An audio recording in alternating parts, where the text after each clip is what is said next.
Sick. Wow. Sick Looking intro, good. everybody. Welcome to Kinda Funny Superman in Review. Of course, I'm your host, Tim Geddes. I'm joined today by Andy Cortez. Hello. Greg Miller. Hello. And Nick Scarpino. Hello. Greg, Yeah, it's finally happened. it's finally happening. We are Since here. we started this stupid company. Yeah, it's I've been all- wanting a reason to watch every Superman movie and torture you all with it. all led to this. We will be watching, reviewing, ranking, and recapping every Superman movie over the course of Smoke the 'em next if you got 'em. couple weeks, everybody.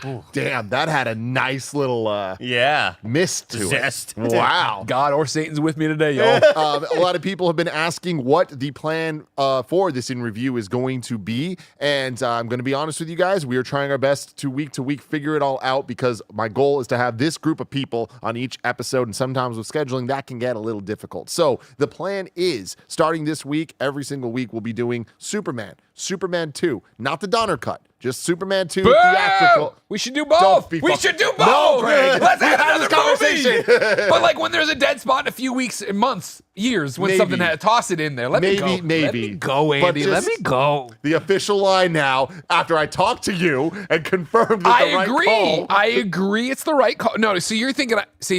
Real quick. You're thinking I'm saying we should not watch Superman 2. We should watch Donner Cut. I'm saying I want in the future. There's going to be a gap in a week. You know what's going to happen? Fast and Furious is going to get delayed again. Tom Cruise finally going to die doing one of these stunts. You're going to Yeah. need to fill a week, and I'm just saying that's when we do the In Donner the year Cut. 2028. Yeah, exactly. Ben against will be that. here to review it too. Not Well, you against that. could just explain the differences to us.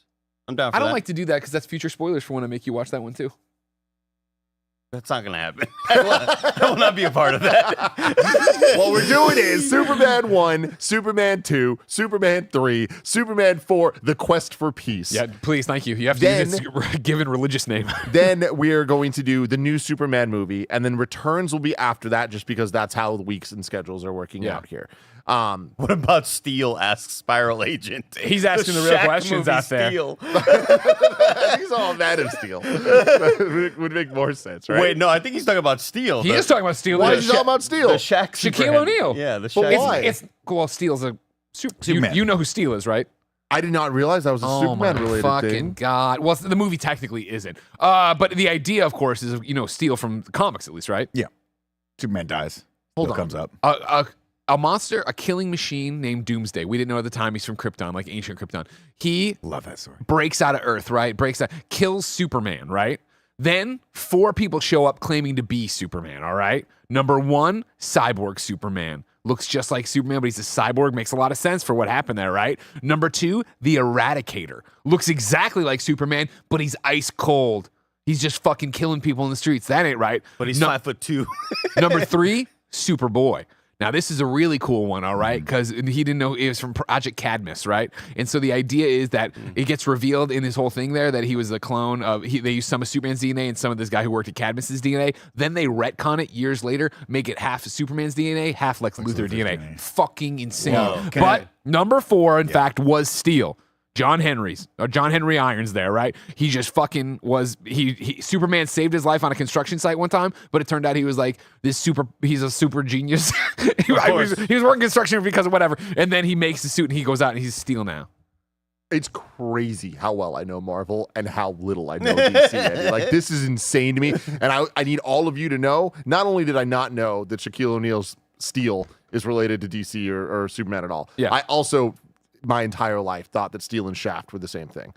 So Definitely different. Really? Definitely. that's why I was like, different, yeah. what? Like, I was thinking Shaft. Well, and I'm like, because Shaft's Shaft- not related to Superman. No. But Well, I'm the learning a Shaq lot, Shaft. everybody. But yeah, we will not Superboy, be what doing a- Steel Shaquille O'Neal? in review. Maybe one day when we have an open week and Tom Cruise is dead, Greg. But Thank you. no. So I hope I'm clear here. Superman 2, 3, 4. Then the new one, then Returns. And then the plan for Fantastic Four is going to be we watch the new Fantastic Four and then the old Fantastic Fours going forward. And one thing to toss out there, because we've answered it a million times, but there's always someone new watching. You're here at the source material this time. We are not doing Man of Steel because that is in DCEU in review. That's its own. We have that over there sequestered over there. It's the way we've always done this when we break up the Batman films or whatever. It's the same reason Batman Superman isn't in Batman in review. Exactly. Can you bring up that article you just had up right now, Greg? No, we'll get to it eventually. Don't worry. Trust me. I have all. I have never done this amount of, I need to have this link ready and this thing. And what story do I want to tell them? I'll tell them this story. Are we going to talk about the Super America gas station? Let's find out. I don't think we're going to play Dune This is going to be a Awakening today. 4-hour-long in review. Honestly, Andy, on this one, I'm okay with that. Okay. I want Greg to school us to take us to class. I Right like now. it. Oh, everybody, this is kind of funny. It's in review. I'm very excited for this. Superman is about to be a all-timer. I can feel it in my bones. Shout out to our Patreon producers, Carl Jacobs, Omega Buster, and James Hastings. You truly are the best of us. Of course, with the Kind of Funny membership, you can get this show each and every week ad-free and a daily exclusive Greg Way. Today, we are talking about Superman, the movie. A runtime of 2 hours and 23 minutes, a lot longer than I expected it to be. I'll tell you A that. lot longer than it needed to be. It's shockingly long. December 15th, 1978 was the release date. Directed by Richard Donner. Described as one of Hollywood's most reliable makers of action blockbusters, Donner directed some of the most financially successful films of the 70s and 80s. He made his film debut with the low-budget aviation drama X-15 in 1961, but had his critical and commercial breakthrough with what movie, Nick? Well, probably this one, I would imagine. The Omen. Oh, The Omen, that's right. Oh. In 1976. Then what else did he make that you love? Well, you made the Lethal Weapon. There movies, it which is. always great. Then he did Superman in 78, which provided inspiration for the fantasy film genre to eventually gain artistic respectability and commercial dominance. Hell yeah, Richard Donner. Donner later went on to direct films in the 80s, such as The Goonies and Scrooged, while reinvigorating the buddy cop film genre with the Lethal Weapon series. Yeah, which you did Damn. 4 of.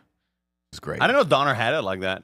Oh, yeah. I didn't either, but You damn. have a good resume. Yeah. Put that on LinkedIn. Really impressive. Well, I think I forget how it was. Maybe Greg, you can catch me up on this, but I think at some point they approached Spielberg to direct Superman. Oh, and dude, then this thing had a whole bunch of fucking shit Yeah, before it ever but- got but- to Donner. Donner took it over. They kind of knew each other, and then when Spielberg was producing Goonies, he was supposed to direct Goonies also, but he's like, I can't do it for. I think it was a scheduling conflict, so he brought Donner in to do it, and Donner was like, yeah, it was great. Yeah, this is one of those rare movies where I feel like the movie itself, and we're going to get to opinions and all that, is so interesting, and what they did, especially for the time period, blah, blah. But the story of how we got there is also so fascinating, of the Salkins having this thing and not knowing what the fuck they were doing with it. And Dick Donner getting a call while he's on the shitter from this guy. And the producer's like, do you know who I am? He's like, no.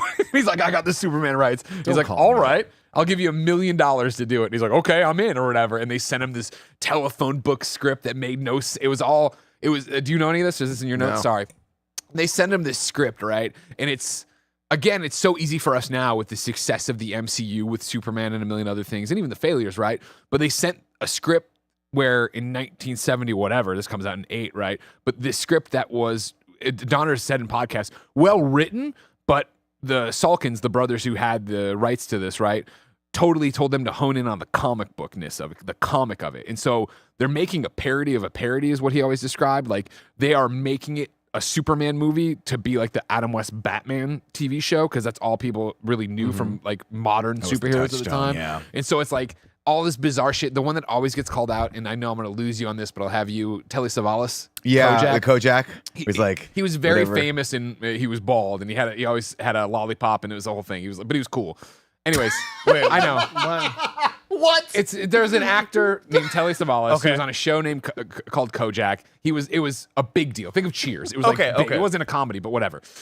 There's a moment in this script where Superman's trying to find Lex Luthor, and so he's going and he's looking at bald people in Metropolis. And so he lands and he like grabs the guy by the shoulder and turns around, and it's Telly Savalas. I was wondering what And- that was all And he about. says his touchstone line of "Back at you, baby," or whatever the fuck his line Yeah, was. I I forget what forgot it what was. it was, Look, too. here's looking at you, baby, or whatever. I Audience don't pops. know. Woo! Exactly. And so Yeah. like Matt Murdock. it's this great story of Richard Donner gets it and looks at it. He's like, he grew up as a kid revering Superman and what those comics were. And he talks about how he had like Action #1, like before his mom threw it away. And like, he knew what comic books could be. And so he called his friend, this other guy who makes movies, Malkowitz, with Tom Malkowitz. No, you're not gonna help I don't me. have It's it. okay. I'm the one who should have remembered it. And he's like, you got to come over. I'm gonna do Superman. We got to save this script. And it's another Tom insane story. Mankiewicz. Mankiewicz. Yeah. And this is another insane story from this of like, so Tom's like, all right, I'll come over. Richard Donner gets high and then is waiting for his friend to show up. He puts on the Christopher Reeve screen test suit. Obviously, it wasn't Reeve yet, but it was this. And then when his friend pulls up, he runs out in the front yard and is running around in the Superman suit. He goes, "You're a fucking idiot." But like, he come in, they talked about what it was, and they read through the script, and like, we could do something here. And so then it begins this like insane series of events and conversations with these producers to the where we get to Richard Donner, the story goes, had never seen the final finished film until the premiere because he was editing it and working on it, blah. But then the brothers flipped out and like bent Warner Brothers over a barrel. He didn't think it was going to make it to the premiere. He thought we're going to have to push this movie. But Warner Brothers finally gave these producers the money they wanted. So then like the finalized version showed up and they watched it there. It's a huge hit. It does really well. And like Richard Donner is getting ready to go to work and finish Superman 2 because they filmed Superman 1 and 2 at the same time. He's getting ready to go finish the film, and his agent calls him and is like, I just got off the phone with the Salkins, and your services are no longer needed. Like, they just fired him because they thought they had such a big success they wouldn't need him anymore. They were, but it had been contentious prior to that. 100%. Right? He during so they had brought during in Richard. Superman the movie. During filming of Superman movie, Donner bars them from the set. Finally, Yeah. he's like, you can't. And they kept having these arguments of you're over budget, and he'd be like, you've never told me what the budget is. Like, I can't be over if I don't know what it is. And it was just this crazy shit of like when Donner finally comes on the project, they've already signed Marlon Brando. He's got a $4 million deal. Gene Hackman's got a $2 million deal. They were like weeks or months away from filming. Like, they were so close to going. And Donner's like, no. And he pushed back. We got to start from scratch. And the Salkins were like, no, it's perfect. It's perfect. Everything. He tells the story. He went and saw like what they had rigged up for flying, and it was just like the worst green screen line of surfboard. He's like, we're starting over. Like, you have to do it. But and like they were so desperate to find someone that would work with them or whatever, they ended up doing it with him. And he got to make his movie and part of another movie before everything fell apart. And then we should talk about sort of like, it was Richard Leister. Is that how you say his name? The guy who came in after him. So they bring in a producer to be an intermediary between him and the Salkins, and that guy ends up being like kind of pivotal in this as being like a go-between to make sure that the movie gets done. But then when Superman 2 comes around, they hire him to direct, even though Donner had already shot like 80% of the film. And so that's this huge deal. And it's like a massive fucking deal because by union rules, if someone else had shot the majority of the film, they get director credit. So he went back and reshot all of the scenes. No way. Just so that he could be credited. Taylor Swift. And Yeah, wow. and Chris Reeve was like, no, like we already did all this. Like, this is ridiculous. And Donner was his guy too. Like, they were like, and that's the thing where you know. Donner's name got like erased from it. And then when Superman 2 comes out, and at the time people like it, we'll see what you like. No future spoilers. The people were like, oh man, it's so cool that they kept like the through line and the touch line, and never acknowledging that no, they fucking took my work and either did something like that or just kept the footage as is or whatever. Then the other thing about just to lay out how shitty the Salkins were, right? Because I'm just gonna shit all over them. Do. Salkin was this is from the Hollywood Reporters. They have this great like they just let Richard Donner talk and they wrote it up in like 2016.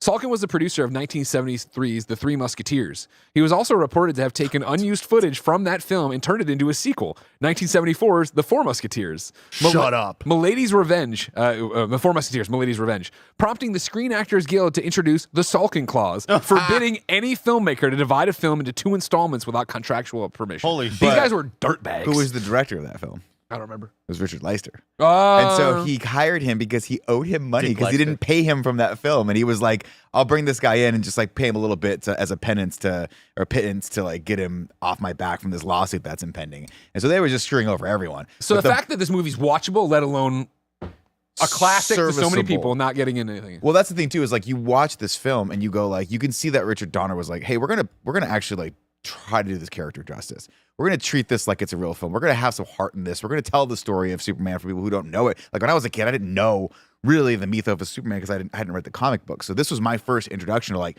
Krypton, Jor-El, all that, like Zod and Ursa and all these characters that are there. And so you watch this back and you're like, he loved Superman. 100%. He did not want this to be a bad movie. He didn't want it to be campy like that. Like, And that was the thing, like that stuff. the Salkins made him. They wanted a name for Superman. So like he met with Sly Stallone, and like he says like Sly was very nice or whatever, and I was just some shitty kid, but it was like he wasn't what I want. He's like because the Salkins also wanted like Paul Newman or Robert Redford names were thrown around, and he's like James Caan. They If tried to you get James see Caan them for it. flying, it's going to be Robert Redford flying. It's not going to Yeah. be Superman. That's why he wanted an unknown and eventually found Christopher. The Reeve. best- Was this after a Rocky movie? Was this already in? Yeah, Rocky would have already Rocky, happened. yeah. At this point, Sylvester Stallone was a pretty big deal, Okay. yeah, because Rocky had come out already. The other two touchstones that are actually absolutely bonkers for this. Here, you already touched on Marlon Brando, which we need to talk about. Who is Marlon Brando in the movie? Jor-El, Shit. the dad. So Crazy, right? before I we just get to didn't- that, I never. I saw the name of the credits. I was like, "Oh, I'm excited," but I just pictured the Can't wait to Godfather. see him. Dude, I went through. So- I was the exact same thing. I had to Google Marlon Brando because I'm like, wait a minute, that's the Godfather. And then Marlon Brando has looked so different throughout Oh, his yeah. life. Oh, yeah. I Well, Yeah. In The Godfather, he has a bunch of cotton in his Yeah. yeah, well, they aged him up for the Godfather, and they did like they What put, they did to my he wanted boy. to be that character. he used to be hot. He was a good-looking motherfucker. Yeah, he was very good. He was I the did not know guy that. for a long time, which Streetcar Named Desire. led him to like Brando was the top of the top as far as stars are concerned.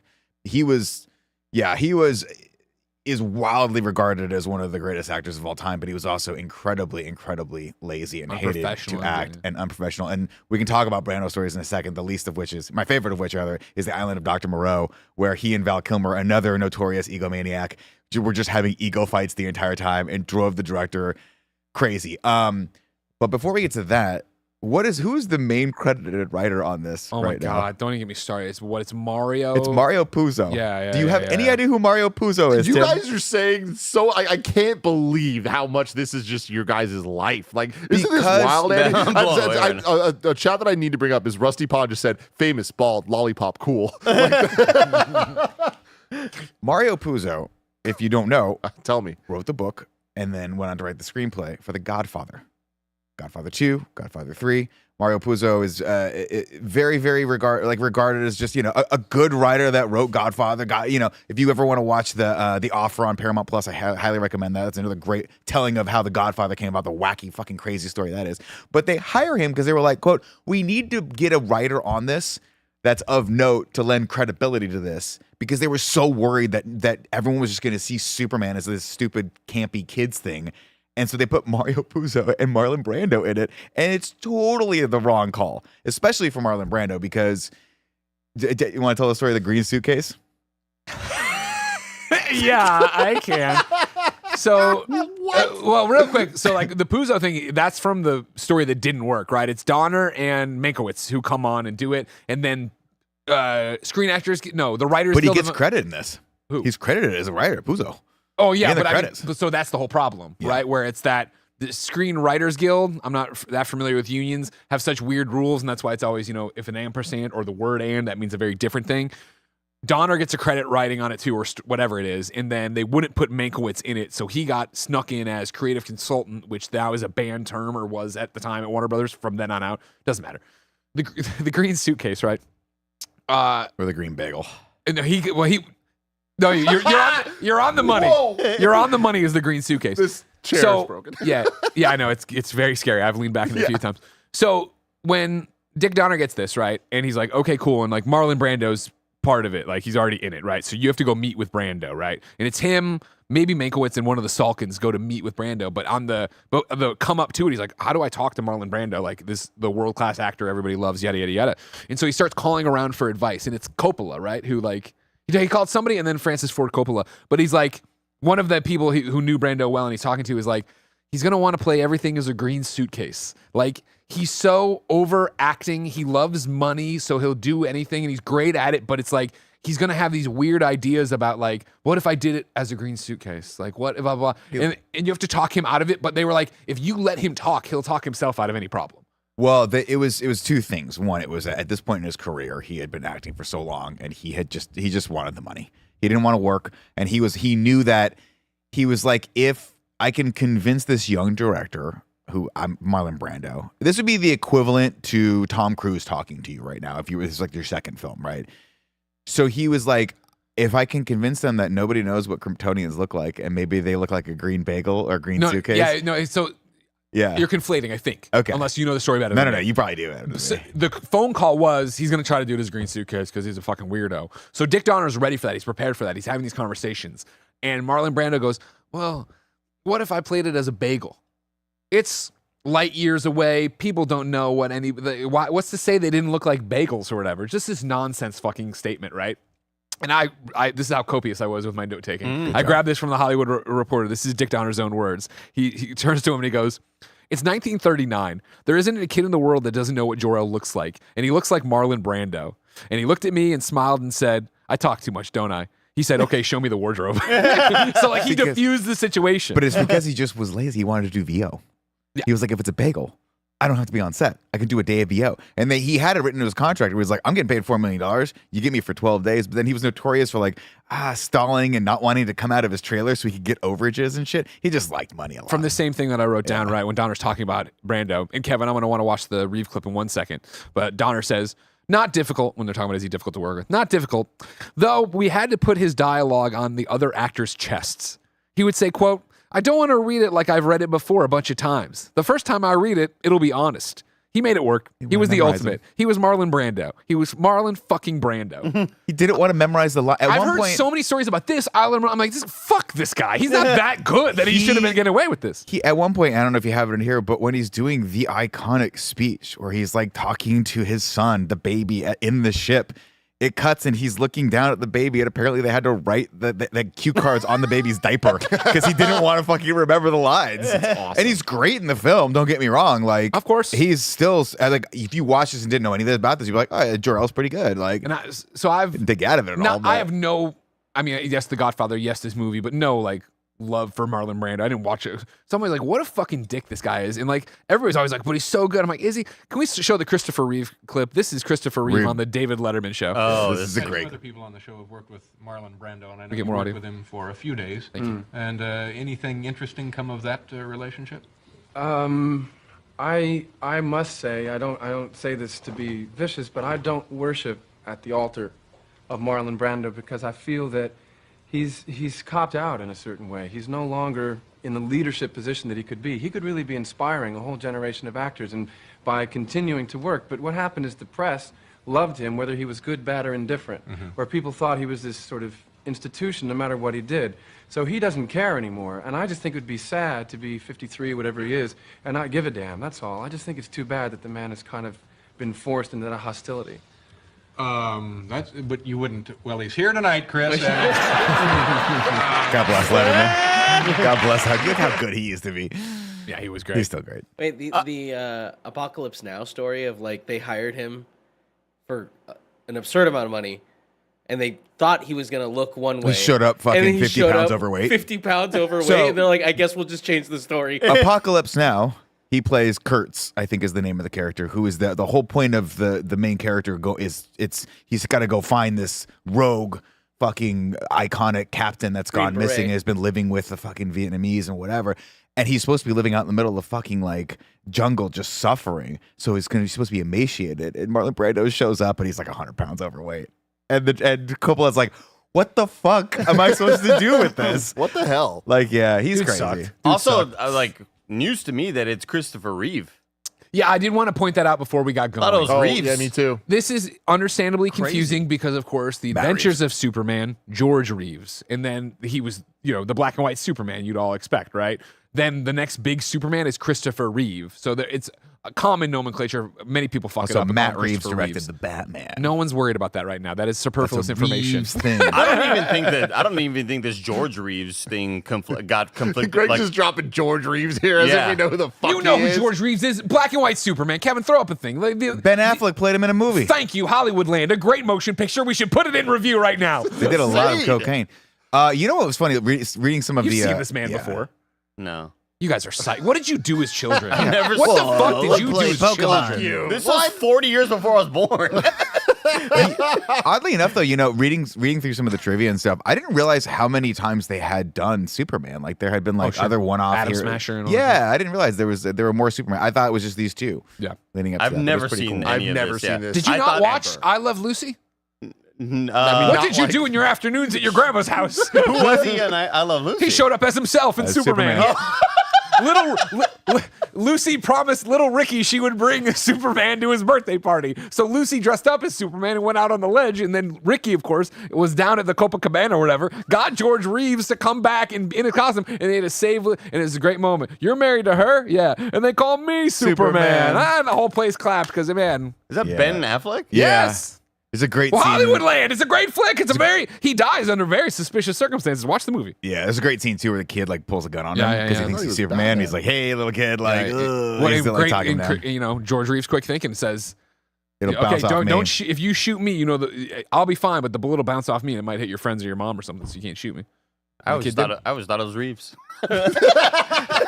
Definitely not a George Reeves thing.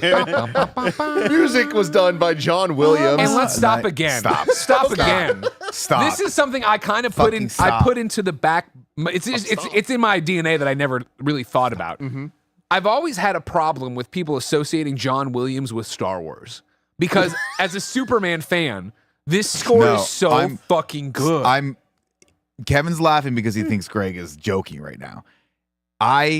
No, I Fuck. don't. I mean, there's like No, Kevin knows I'm 9 this Star bent. Wars movies that John like worked on. yeah, I know, but Yes. it's And actually how many Superman movies that John worked on? To- 3? to 4? Greg's point- superfluous. To Greg's point, this theme fucking rocks. They all do. It is all the music in this movie is like on a different level. And I love Star Wars, and I think about this often when I listen. Like once a month I'll tune up the fucking John Williams playlist on Spotify, and I'll be like, that's the best song. That's the best song. No, that's the best song. But when it gets to the goddamn main theme, bum ba-dum bum ba-dum, bum ba-dum bum ba-dum, and the fucking trumpet hits, you feel like you're flying. It just makes you feel like you are in the fucking air and you are Superman. Okay, and there but was what about Duel nothing of the better than Fates? that. Like, come on. I'm just saying, like, I don't get me wrong. I understand the man's library for Star Wars and everything, but it's just like again, back of the brain, something I haven't thought about until I was watching and preparing for a review. Where it's like, oh, like this is how Tim is about every movie. Oh, yeah. Where it's like, for me, it's like Krypton theme hit, the love theme. You know, yeah, I can. Kryptonian theme is I awesome. remember. It would have been Jesus, man. 6th grade, maybe. I remember I got a gift certificate from Kathy Finnegan for like. Fuck, there's so perfect many names in this goddamn interview. Well, you shouldn't know Kathy from it. She gave at my birthday party, gave You me don't a know gift Kathy cert Finnegan? for a Suncoast video and music, right? oh, And I Suncoast, went I and love I those bought places. the Superman CD, the Yes. Superman soundtrack CD. And I remember later on she asked me what I did with it, and I said that, and she was so offended that I went and bought a soundtrack. And I was like, you don't understand. You This don't John get Williams it. guy, he's got something. And honestly, Yeah. and that was the other thing too. Goes obviously like Raiders of the Lost Ark, amazing. Star Wars, amazing. Like his work across the board. He is the GOAT for a reason. But as a trumpet player growing up in high school marching band, the Superman theme Fucking knew was it. I like knew that. fucking it. I mean, it is fucking it. And like, I knew that it was it. Obviously, we all know the Superman theme, even though I've never seen this movie before. But goddamn, it's great. It is so hard hitting and such a perfect hero theme. Like, it is Superman's theme. I'm so happy they're reusing it for the James Gunn universe because So like, happy, so happy. there's some things you're just not going to get better. Perfect, iconic. But to Greg's point, the entire score is so damn good. This is so quintessentially John Williams. The emotions you feel in every moment, this is a film. This feels like a goddamn movie. And because of John Williams. And I can't believe that Lex's theme is what it is. That song has been sampled in so many rap songs that I've loved throughout my life. And when it popped up in this movie, I'm like, it's fucking Lex's theme. This is insane. And it's Send me some of those rap songs. I need to. I need to. So good. It's so good. But yeah, shout out to John Williams, the GOAT. I might have to pull that up on YouTube as y'all continue the show because I don't know Lex's theme. It's really You sick. do. You do. You do. It just you conflate it with some of the Star Wars music because it kind of sounds a little bit like the Jawa all theme a sounds little like bit. Star Yeah, Wars. it's very Star Wars esque. And I think it's obviously because A, it's John Williams, and B, he just wrote the fucking just Star Wars did it. theme. Like, Is it Lex Luthor's Lair? Is that what it's called? Yeah.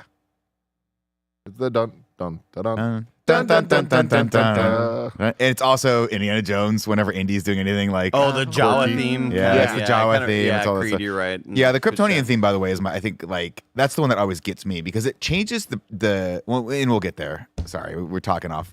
We're way off. We're on the going fucking road. crazy here. But This when- one, oh, Go ahead. No, go for it. Budget of $55 million, box office of $300.5 million. It was nominated for Best Film Editing, Best Music, and Best Sound at the 51st Academy Awards and received Special Achievement Academy Award for Visual Effects. In 2017, Superman was selected for preservation by the Library of Congress's National Film Registry. Andy Cortez, Hey, you have not seen any of these movies, correct? correct. I know it's a Family Guy movie. Yeah. It's one of those that I just know. I see the flipping I see the flipping fucking like jail Phantom or Zone. whatever, and I'm like, oh, I remember that from Family We had Guy. a meeting in the conference room today, me and Tim, and I looked up and I saw the Kind of Funny Live poster that had. And I'm like, oh, Tim finally understands his Yeah, reference. me too. Honestly, Me finally too. understood Yeah, it. yeah, yeah. Like there was a lot of those moments. Okay, you have not seen it. Obviously, Nick, I'm sure you've seen this a bazillion times. Yeah, 100%. Greg, I'm sure you've seen this First time. a bazillion times. I will say, and this shame on me, I did not expect Greg to know as much about this Superman movie as he does. Like, I think Ghostbusters, when it Right. comes to movies for you, like all the trivia and stuff, like I should have expected this. You But figure was this your Superman? Like, are you obsessed with Superman because of these movies? No, I'm obsessed with Superman. The Seas were planted with superpowers, I believe. I talked about this in yesterday's Greg Way or whatever, one of them this week about Superman, where it's like Ghostbusters, I have the memory of being parked in front of the TV for HBO, right? Superman, there's me in the onesie and, me having these toys. Like, it was just always there. So I don't know at what point my entry was like that, but like, obviously these are movies that were always playing and I was always rewatching and always doing stuff for. Okay. But anyways, to real quick, to your point of like me not knowing movies like this, Superman falls in obviously that Ghostbusters bucket, but also that Kevin Smith bucket. And what I mean by that is that this is still, I was so obsessed with these films that when the advent of DVD came around and it was like, I can buy something and it will have extra footage and interviews and I would get a DVD and watch it Obsess for a over it. month. You know what I mean? Just obsessed with it, yeah. Andy, I want to start with you. Hey. On what your thoughts are on Superman 1978. Didn't love it. Expound. 31 minutes into this. All right, we're done, guys. I mean, I appreciate the quaintness of making something this ambitious back in the day. And as I'm driving home from work, I tell y'all, all right, it's 2-something. I'm gonna go watch Superman. And I'm driving home. I'm like, whew, I bet you this is gonna be like a 72-minute movie. Ooh, no. And I see the 2-hour, and I'm like, holy shit, whoa, this movie's really long. But I think it goes by really quickly because it's not that there's too much happening, it's that the things that happen just last too long. And so it feels a lot shorter. And I think that's kind of a weird thing to explain, but every scene can be like 15% shorter, and then it would probably be an hour and 40-minute runtime. But To interject, yeah, that's one of the things Donner said in interviews as well. He saw this one film as a trilogy. Like Krypton has a distinct look, and Yeah. Smallville has this Norman Rockwell look, and Metropolis is bustling thing, right? I love Christopher Reeve. I think he's super charming and awesome. And I guess I was just mainly kind of, you have to watch these movies with a different lens. If they weren't a part of your childhood, you're likely going to be a bit more critical of them. And I just think about the villains and Lex Luthor and just that whole, that all of that felt very Batman of the 60s or whatever. Adam West. yeah, The yeah. Adam West It's very Batman. Like campy. everything dealing with the villains felt extremely campy, where everything revolving around Christopher Reeve felt like a lot more, I don't know, filled with substance. It felt like good to watch him on screen, sort of becoming this character and then switching back to Clark Kent.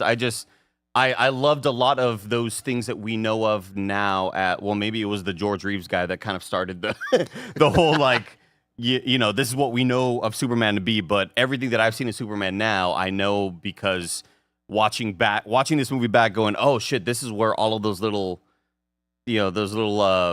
touchstones of spinning in the, in the Yeah, phone booth drilling or into whatever. the- oh, yeah, yeah. like I love all those little touchstones to pop culture. I'm pumped to watch the rest of them. You're gonna let it slide? Okay, I'll let it Yeah, slide too. that's Wonder Woman that does that. The Wait. spin. You're just conflating a couple different. Well, no. He Things. said No, in the spinning phone in the phone booth, right? But if you remember, he doesn't spin in a phone booth in this one. That was him changing in a phone booth from both comics, obviously, but also Adventures of Superman. And that's why there was a joke about it in this just one. looked at the phone There's booth. there's like three It's a payphone. There's like 3 jokes in here that I feel are lost to time that I'm excited to get to in my plot recap for you. Because I remember when he transforms into his suit as he's flying down, I was like, why didn't he use the phone booth? Like, why didn't The phone booth didn't exist in the 70s Okay, anymore. fascinating. They said it's a revolving door where there's a movie. Oh, that's the revolving door. okay, yeah, That's yeah, what we it get the was. spin That's thing, what yeah. it was. Woo, Jake! I think I appreciate the movie for kind of being as ambitious as it is, and I really enjoyed seeing all the special effects with Yeah. the miniatures being utilized, all that stuff is like so fucking awesome. And I think the movie is extra long because it's like we're putting a lot of money into these special effects. We need these things to be on the screen for As a long much as time. possible, yeah. And Justify it. yeah, exactly. I think that's why the movie is as long as it is. But otherwise, it's like I'm excited to see the rest of them and how they continue to evolve. But I think Christopher Reeve is obviously the standout in this movie. Shout out to a new rock stars in the chat. Miss you, Eric. Hope you're doing well. I want to go next as somebody that also hasn't seen this movie. Yeah. I'm on the opposite side of Andy. I loved this. Really? I was God. really goddamn impressed by this movie. I thought it was going to be boring as hell, and I thought it was going to be like old movies old, and I just like don't vibe with this type of stuff. I'm incredibly impressed with how simple this movie is, but effective. Like it's way too long. Like it's not like the best movie ever, but I really enjoyed my time with it, and me and G planned to. I think I hit something. Sorry. Well, yeah, somebody's mic is. It was I touched the accord.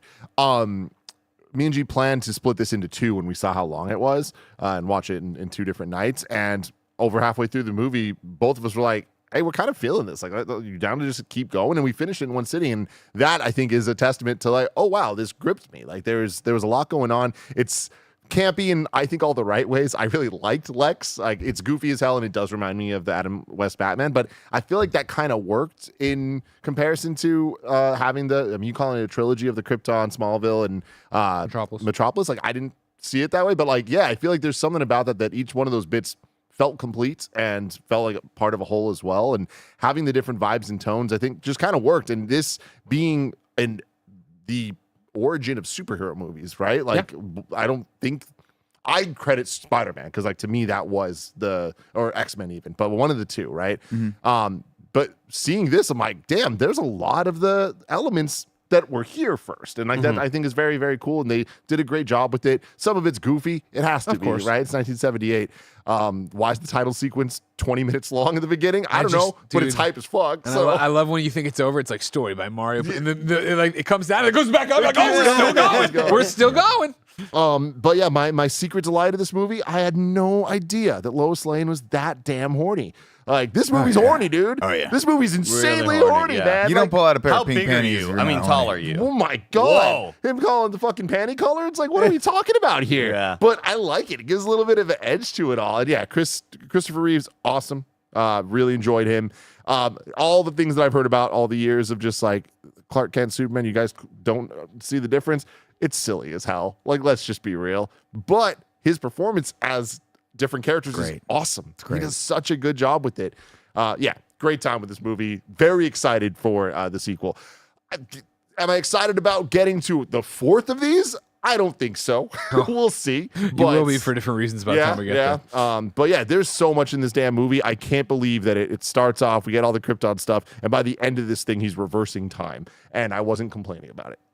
So It's just thinking about how my childhood was, and Greg asking, you didn't know who George Reeve was, and I love, like, to me, this was Christopher Reeve, the guy who fell off the horse. Yeah. Like, that was my childhood of like, oh, he used to be Superman, but now he's in a wheelchair and like, oh shit, just those weird memories of seeing news reports about this accident that he had. That's really all I knew of Christopher Reeve. And I'd never, aside from the gif that recirculates on Twitter every once in a while of him standing up and going into Superman and then him hunching back down and like Into change, Clark, yeah. and like what a cool character and small little change that is. My whole childhood was, oh shit, that used to be Superman, and now he got in a really, really bad accident. Yeah. That's really all I know of it, or all I knew of it back in the day. I'm with you there too. Hey, did you watch the documentary Super/Man yet? No. It's on HBO Max. You should. It's great. And last thing I want to say is I love the beginning of this movie being the Action Comics and like like as if this is in a comic. Very freaking cool. Yeah, very, very Awesome stuff. Nick, what about you? You know, I'm with you, Tim. I love going back and watching this movie every once in a while. It's not the movie. It's not like a super special place in my heart. I think I reserve that one probably for the next film. Superman. This one was always the movie that I go back to and I watch and I go, there's just a lot of great stuff in this. And largely, it's really Chris Reeve as Superman that I love. I love watching him on screen. I find him to be just ultimately and infinitely charming every single time, as both the characters, as both Clark Kent, this innocent, real innocence, coming across to them bumbling, but then also just the goodness of his Superman in this, and just how he just has these little lines here and there that, like, when he saves Lois, he's like, I hope this doesn't throw you off from flying. Statistically, it's still the safest way to travel. Just stuff like that you just go, how could you not be charmed by all of this? And, plot-wise, it's not the best, right? I don't love the turning back time moment, and I think that's probably the biggest criticism anyone could ever put on this film, is that it makes no sense and it's kind of a cop-out. And Gene Hackman clearly was just doing this for the paycheck, but he's so good. He puts in a great performance. Could we have maybe 30% less Ned Beatty? Yeah, 100. No, yeah. I need 30% more. Do we need Miss Tess? Like, what is going on with Miss Tessmacher? What is the relationship here? I got two reasons why there's Miss Tessmacher floating around. Well, okay, we can talk about that a little bit later. But ultimately, at the end of the day, I love going back and watching this every once in a while, and I love seeing the effects they had to do, and I love reading the stories about how they had to throw out all the effects and really kind of go back. I think they spent like $4 million trying to figure out how to actually get him to be able to fly without having to hang him, he does do wire work and stuff like that too, but a lot of this is just so fun to watch. And what do you got here, Kev? Superman miniature? Yeah, his little flying miniature. Yeah. I just think it looks funny. Oh, cool. Sorry. But I love this movie. It'll always be, it'll always be up there as like, this is sort of the start for me. But when it was always on TV, I don't think I ever made it to the end of it. I think we get to the part where Lois is doing a soliloquy in her own brain when they're flying, and I'm like, all right, I'll come back. I'll come back to this a little bit later. So long, dude. It's funny though, because I feel like just my limited experience with Superman, it's like, oh, he's just so powerful. Like, Like, he has every power. Yeah. And this movie shows that. Like, this movie shows the most powerful being in the universe. I think it's kind of cool. Greg Miller, let's get to you. What do you think about Superman 1? I can start with the negative if you want. Sure. I've been on the record for many years on podcasts, if you'll get me there, talking about how much damage this movie did to generations of fans to make Superman the most boring motherfucker on earth. You know what I mean? He's too powerful. He can rewind time. What are we talking about? You know what I mean? Like, the thing, again, we're talking about it from a filmmaking perspective at 78 and how amazing the effects are and what they did there and how great it is. But also, I love miniature work. You watch those original Star Wars. There's something about that looks so much better than we're watching whatever shitty alien it is with the fucking horrible rotoscope 3. You know what I mean? Like, I like this. I'd rather it look dated this way than that way. But I think one of the big things from that moment in time that's so interesting and always puts me at odds when I have to debate someone on Superman, or somebody just wants to say, oh, he's so boring, why do you like him? And I have to be like, listen, like, your impression is based on what he was in the golden age of superheroes, right? Like, it starts June 1938, right? Why does it start June 1938, Tim? Good question. You don't know? No. It starts June 1938, even though it's not the actual issue they're opening, because, of course, that's the dated date of Action Comics number 1. Oh, okay. Action Comics I number get 1 yours. actually, of course, came out April 1938, but it was dated 38 on the actual comic itself. So Richard Donner is making a Superman movie about the Superman he grew up with, and he does a great job with it. As me, a modern Superman fan, right, the Superman I really knew, right, when I'm not a kid watching this movie, but the kid collecting comic books and reading, right, is post-Crisis. Crisis on Infinite Earths, it was a giant DC Comics event that came together and took the Infinite Earths of DC Comics and condensed them to one, and gave us a Superman that is probably far more the Superman you know from Smallville or Lois and Clark, or even the Lois and Superman and Lois, the one they just did with Any Tyler combination, Hoechlin. I can't yeah. get the name out right off the top of my head. You know what I'm saying, though. A modern Superman that isn't the most powerful person in the world, that is a person that's more Clark Kent, right? Like, that's my biggest thing. Like, I'll never forget the heartbreak I had watching Kill Bill Volume 2, where Bill launches into this monologue about Superman and how he's really Superman, but he puts on the disguise of Clark Kent. And it's like, that's what this movie is, right? I, as a person who has watched this and read so much and done all this different stuff, right? I look at this movie and I'm always, in a way, so depressed by it, of the fact that Superman is Superman and comes back to Metropolis and has to act like Steve Urkel. Like, It is what a weird. shitty existence for this guy. And I know that I'm taking a comic book movie, even though it's an elevated way too seriously as I enter into this, but it's like, I am always like, I feel so bad for him having to fake who he is, which again, imagine that being my perspective as a fan. When I get to Lois and Clark and Dean Cain shows up and plays a Superman and a Clark that isn't a bumbling moron, right? Like he isn't, you know, like, and does that makes even less sense with glasses being your only disguise. I get all this. I understand. And again, it would never take away from the amazing performance of Christopher Reeve here, of being able to be Clark Kent and be that in a moment, change into Superman. And you watch and you go, holy shit, that is two different things. Like, that's incredible. But in terms of my take on this movie and my feelings about this movie, obviously I adore it. Obviously I grew up on it. It's an interesting one of like, obviously we owned it, but the memory for me is always going to the gas station at the corner, which was Super America, where they had a movie section in the back when you could rent stuff from. And I remember we would go there and I would rent weekend after weekend just down the line of the Superman movie. So one Superman, next one, 2, 3, you know, every weekend on it. And I this is a fun one. You remember Benjamin Cooper? It was a place downtown San Francisco, oyster cocktail spot. It's out of business now. It didn't survive COVID. Rest in peace. But there was this really bizarre moment for me where it was like in a hotel or attached to a hotel. So you had to go through the hotel lobby to get to the bathroom. And I was coming back from the bathroom, a few cocktails in, one of the times I was there.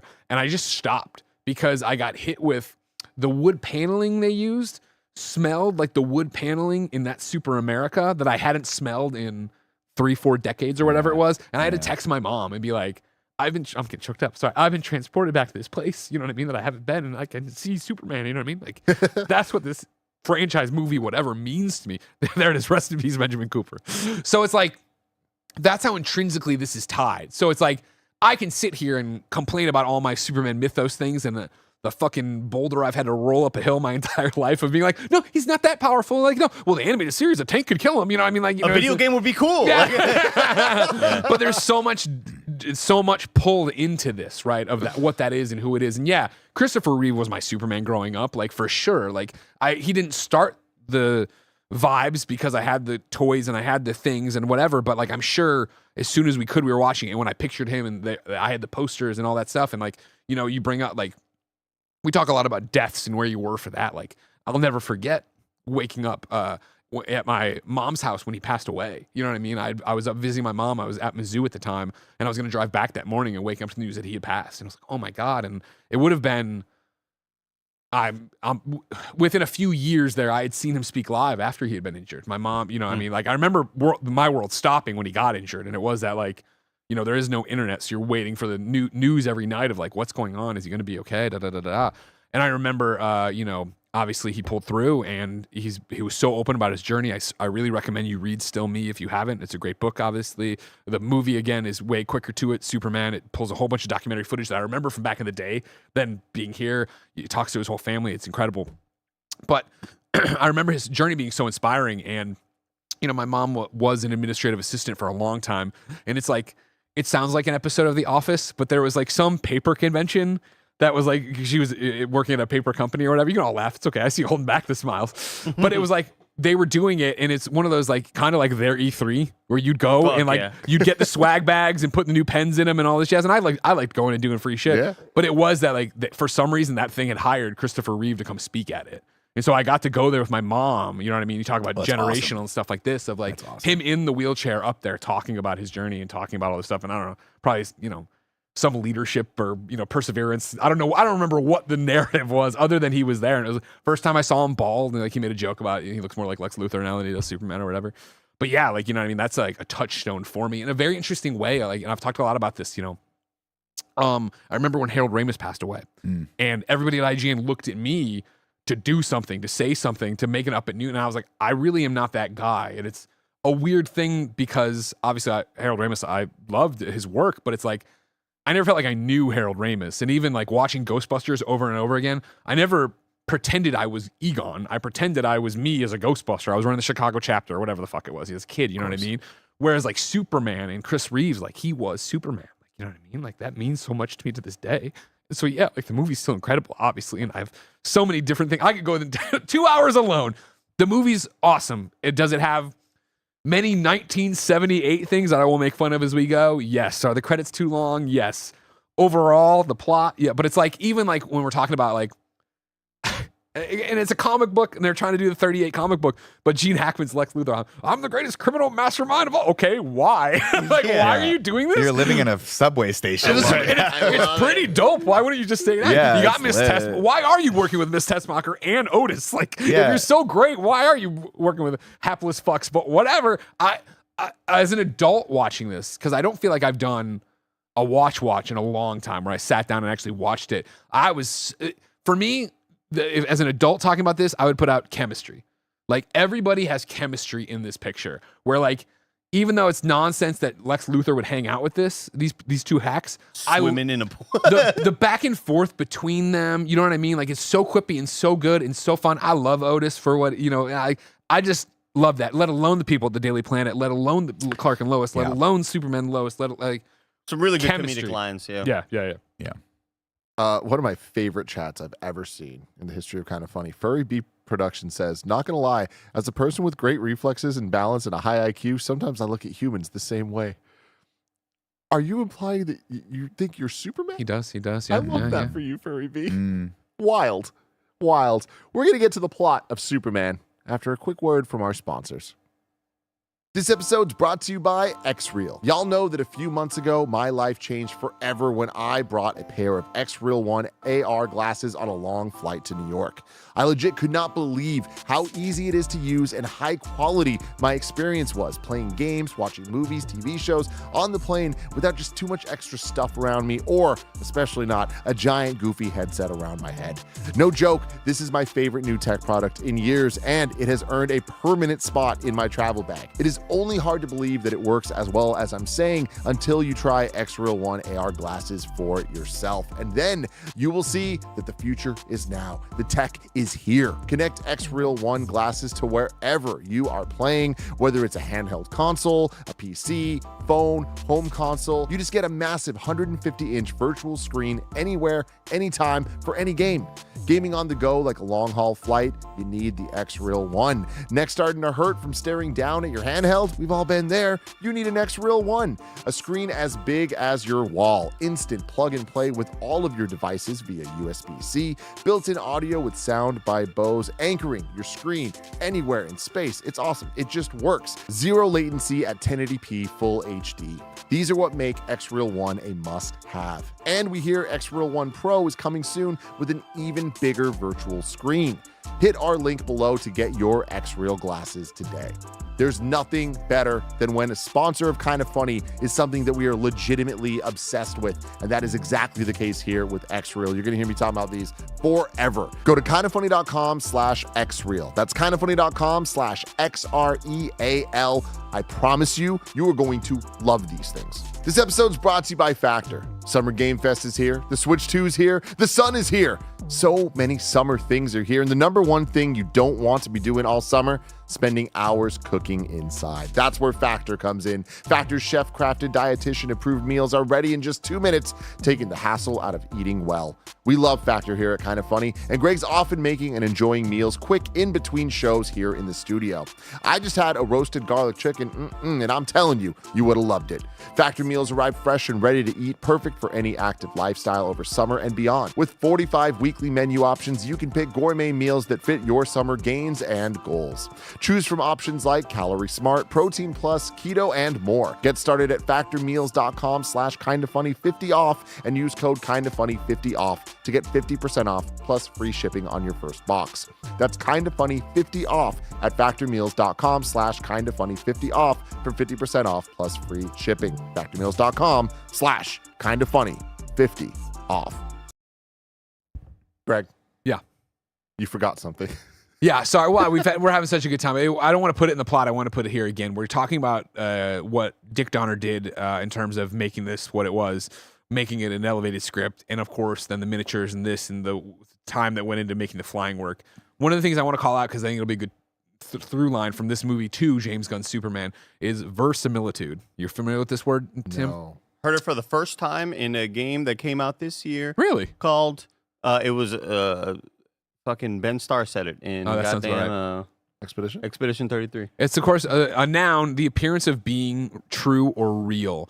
This is when Dick Donner got going, he put this sign up in his thing that just said verisimilitude. That way, that was their driving principle for the movie, right? That they wanted this to feel real, be real, look real, be confused with being real. It's why the tagline is "You'll believe a man can fly," right? They wanted it to look so real and so unbelievable. I think it's really cool that when James Gunn took on Superman, and this is a dated article, 2023, right? Superman Legacy, he put up their own version of the sign in the thing. So I thought that was really cool and makes me as hype as I am for where we're going with this James Gunn Superman flick. Sick ass word. Yeah, Cool verisimilitude. stuff. When he said the line, I just texted Ben Star, verisimilitude. Love it. Love it.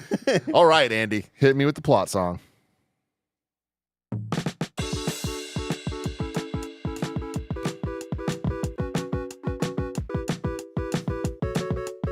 Here's the blood, it's blood, it's blood, it's blood! Oh, yeah, we're going all in. I love it. That's all it is. That was for me, and I appreciate it. Song's called Andy. Thank Superman. you It's so from much. Tony Hawk, everybody. Very nice. Yeah. Very good. Shout out I like Goldfinger. that. Thanks Yeah. for explaining the reference because I was like, You didn't know? this is verisimilitude. I'm like, Yeah, no, Superman, Greg. no, I don't know what the shit we're doing there, but I appreciate that. I like that a lot. They made a documentary about Tony Hawk's Pro Skater called "Pretending I'm a Superman," based on the popularity of this song. It's featured in Tony Hawk 1. Yeah? They brought it back for 1 too. We can. Yeah. I want Back to watch to it. you. I want to see the Back to you. documentary. Welcome to Superman the movie, everyone. 1978, but instead we'll start June 1938. As a little child, pages through an issue of Action Comics. Of course, not the real Action Comics #1. Instead, showing the ship there as we start our movie, little Kal-El's ship. We'll immediately stop for a little Greg-ism for you. What I appreciate about this and a fun little Greg story for you is that, of course, when I went to high school, my first high school girlfriend liked Superman. Oh. I had never met, let alone another person, let alone a girl who liked Superman. So I immediately started dating her. I remember one of our first dates was, hey, my parents would drive us home. We were freshmen, we weren't kids. And like, let's get a pizza and watch Superman the movie, right? Because I think she only knew Lois and Clark. And it was like, okay, great. So we rented this from Blockbuster, came in, because I guess I didn't own it. Maybe I must have owned it. Anyways, popped it in, right?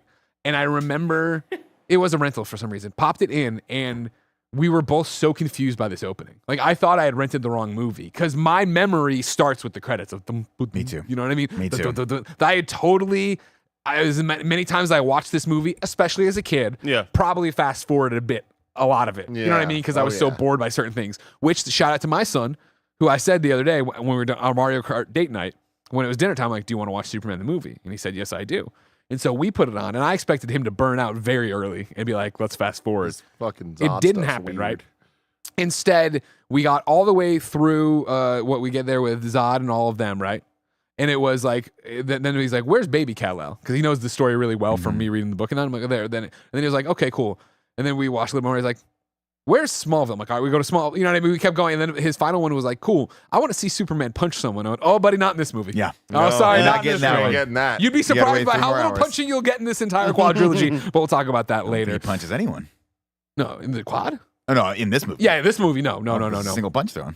And it would be like one of those things you'd think, that's a criticism people will probably take into modern stuff.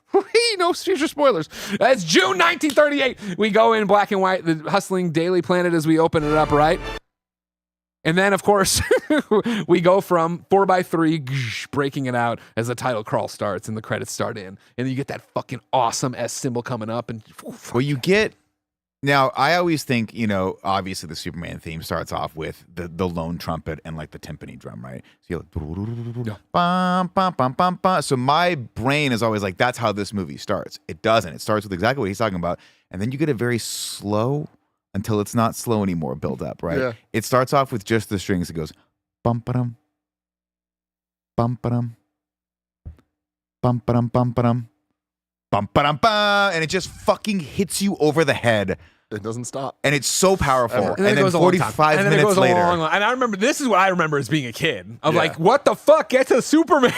Why But are we still they spent- going through they- these names I don't care about? And also horrifying, understandably, but I don't think this way, I guess. But when we started it, and me and Ben did our own showing, then I watched it again with Jen. Jen, and the names start popping up, and Jen goes, dead. And I was like, oh my God, you're right. You're right. We've lost nearly everyone. Holy shit. Well, yeah, I mean, this is a 78 movie. I know, but I don't think that way. I just never thought about Well, that. that's why you know? they're immortalized on film. Exactly. I wanted to point out that I read a piece of trivia that this was at the time. the most expensive title treatment ever made because it costs like millions of dollars, but it is awesome. The amount of effects, the amount of things are like, what if we just added some red stuff, red little blurry shit, like cool. How do we make space in 1978? Now we get some liquid and they put it on just the. done it from Star Wars, like what, like a couple years before, Well, right? actually, my touchstone to this wouldn't have been Star Wars. This would have been Star Trek: The Motion Picture. If you watch that, I think they took a lot of visual cues from that movie. Yeah. Or like, this is how you do space. And then Transformers did. Which I would have always credited Transformers as being the original. No, because that movie was When was Star 84, Trek, the and movie? it's just the exact same intro as this. Again, I'm not justifying it, but I enjoy they try to package it at least. Of like, I think the narrative here is that you're going from Metropolis later. all the way out to Krypton, right? So that's The long why. trip. Exactly. It's we take it basically 2 more times. So yeah, you'll know how long it is. But anyways. You got halfway out there and you're like, fuck, man, I left my keys back in. I gotta go back out. Yeah. Real quick, Miller. A quick question. Like, this has always been the version? Because you guys are just talking about that. And I've seen this movie hundreds of times. Yeah. I have no memories. It's like a of that Berenstein little- Bears kind of thing. I don't know if. Like, I remember the blue of the first name coming in. Yeah. That's wild. Maybe you know what? I think it might be. I'm just guessing. Maybe TV cut it out. Probably. And maybe we all watched versions of that. Well, no, isn't there another story where they did the TV version? It was like 3 hours long. They just added extra shit to it. Oh yeah, Remember probably that? maybe Because they were yeah, like, we need a 3-hour block, and they're like, we got that footage. They And have a went back lot of and footage. I will redid all reference that. some of it for you as we It's go. like when I rented the wrong Predator movie. Yeah. Just like that. I apologize, I just misspoke. The Star Trek: The Motion Picture came out a year after this film, so Star Trek was copying this film's Damn. visuals. Damn, you get to see it. Anyways, we go all the way out till we're finally up to a red sun, everybody. We're going to be So sick. very fucking accurate, and we go past that red sun to a little ice planet known as Krypton. And like right here, what are we doing? This is if you just saw this scene, you'd be like, this is a Superman movie? And it's weird, and it's the theme here is a bit off-putting, and we get the production design, our first shot of the production design, which is this like, and this to me is always like, it's so startling to see Krypton like this. Yeah. Because we've seen Krypton multiple times now throughout cartoons, movies, and like Still all influenced by this. yeah, and this Krypton is just like jagged and icy and cold and just unemotional and all that stuff. And then you get the fucking rings, and we get like, did you think you were going to see Zod at the very beginning of this movie? No, again, I am very unfamiliar with DC and Superman stuff specifically. So like, so much of this was like, oh my god, it's the Kind of Funny Live 2 poster, and it also was like, oh my god, it's the Kind of Funny animated show episode about Portillo's origin story, and it was like, oh, that's just this movie, and I should have known, Yeah. but I was kind of surprised. But even then, watching Man of Steel, like, you kind of get a lot of the same. I was going to say, story. technically, Portillo's origin story is more Was Man of Steel. yeah. Yeah, I based it on the that, story beats are similar, but yeah, watching this scene, Zod, I'm like, whoa, and it's Zod and his little cronies, the same people. Zod, Show some Ursa, respect in Non. and Non. Yeah. Non. This Yes. mindless beast who only exists in brutality. What's the woman's name? Ursa. Ursa. Dude, those like- Not rings to be are so confused cool. with. I think the character Man of Steel wasn't Ursa. No, though, she, right? you know, Feora. Oh, it Feora. wasn't. No, Yeah. it's based on. You would have thought Yeah. because Yeah. they had a big guy too. Shout out to this dude's middle part, though. Yeah, you know what I mean? Like, Intimidating foe. great so stuff going it's on. it's so weird because looking back, and it'll make sense. No future eventually, spoilers. But looking back at this, you're like, why is this scene in this movie, and why did they get Terrence Stamp to be this so guy? good because he's just fucking awesome. He's that's awesome, why. and you're like, and then you're like, oh, You and one day your ass. All oh, teeth. it's so fucking good, dude. Yeah. But anyways, this whole scene, I mean, obviously it's a 1978 movie, and watching it in 4K you're seeing the seams in every which way. Like it, I don't think I've seen a movie with more clear miniatures than this. And again, that's not its fault. I'm sure it was mind blowing at the time. The one thing I can't get over though is the radioactive suits. Just how blindingly so white distracting. it is. Which it's distracting because it makes everyone dark. You just can't see anyone's face in Yeah. this because there's all their outfits alien are planet. just blindly What if he was a white. bagel? I loved it. It just reminded me of watching a weird ass obscure 80s sci-fi movie Yeah. that like it just has nothing to do with the rest of it, and it's supposed to feel alien, and Yeah. I think it did. Yeah. But yes, before we get to the blinding suits, we're in the black suits, and of course we are at the trial of General Zod, Ursa, and Non. Right? We have all the information on this gigantic thumb drive crystal.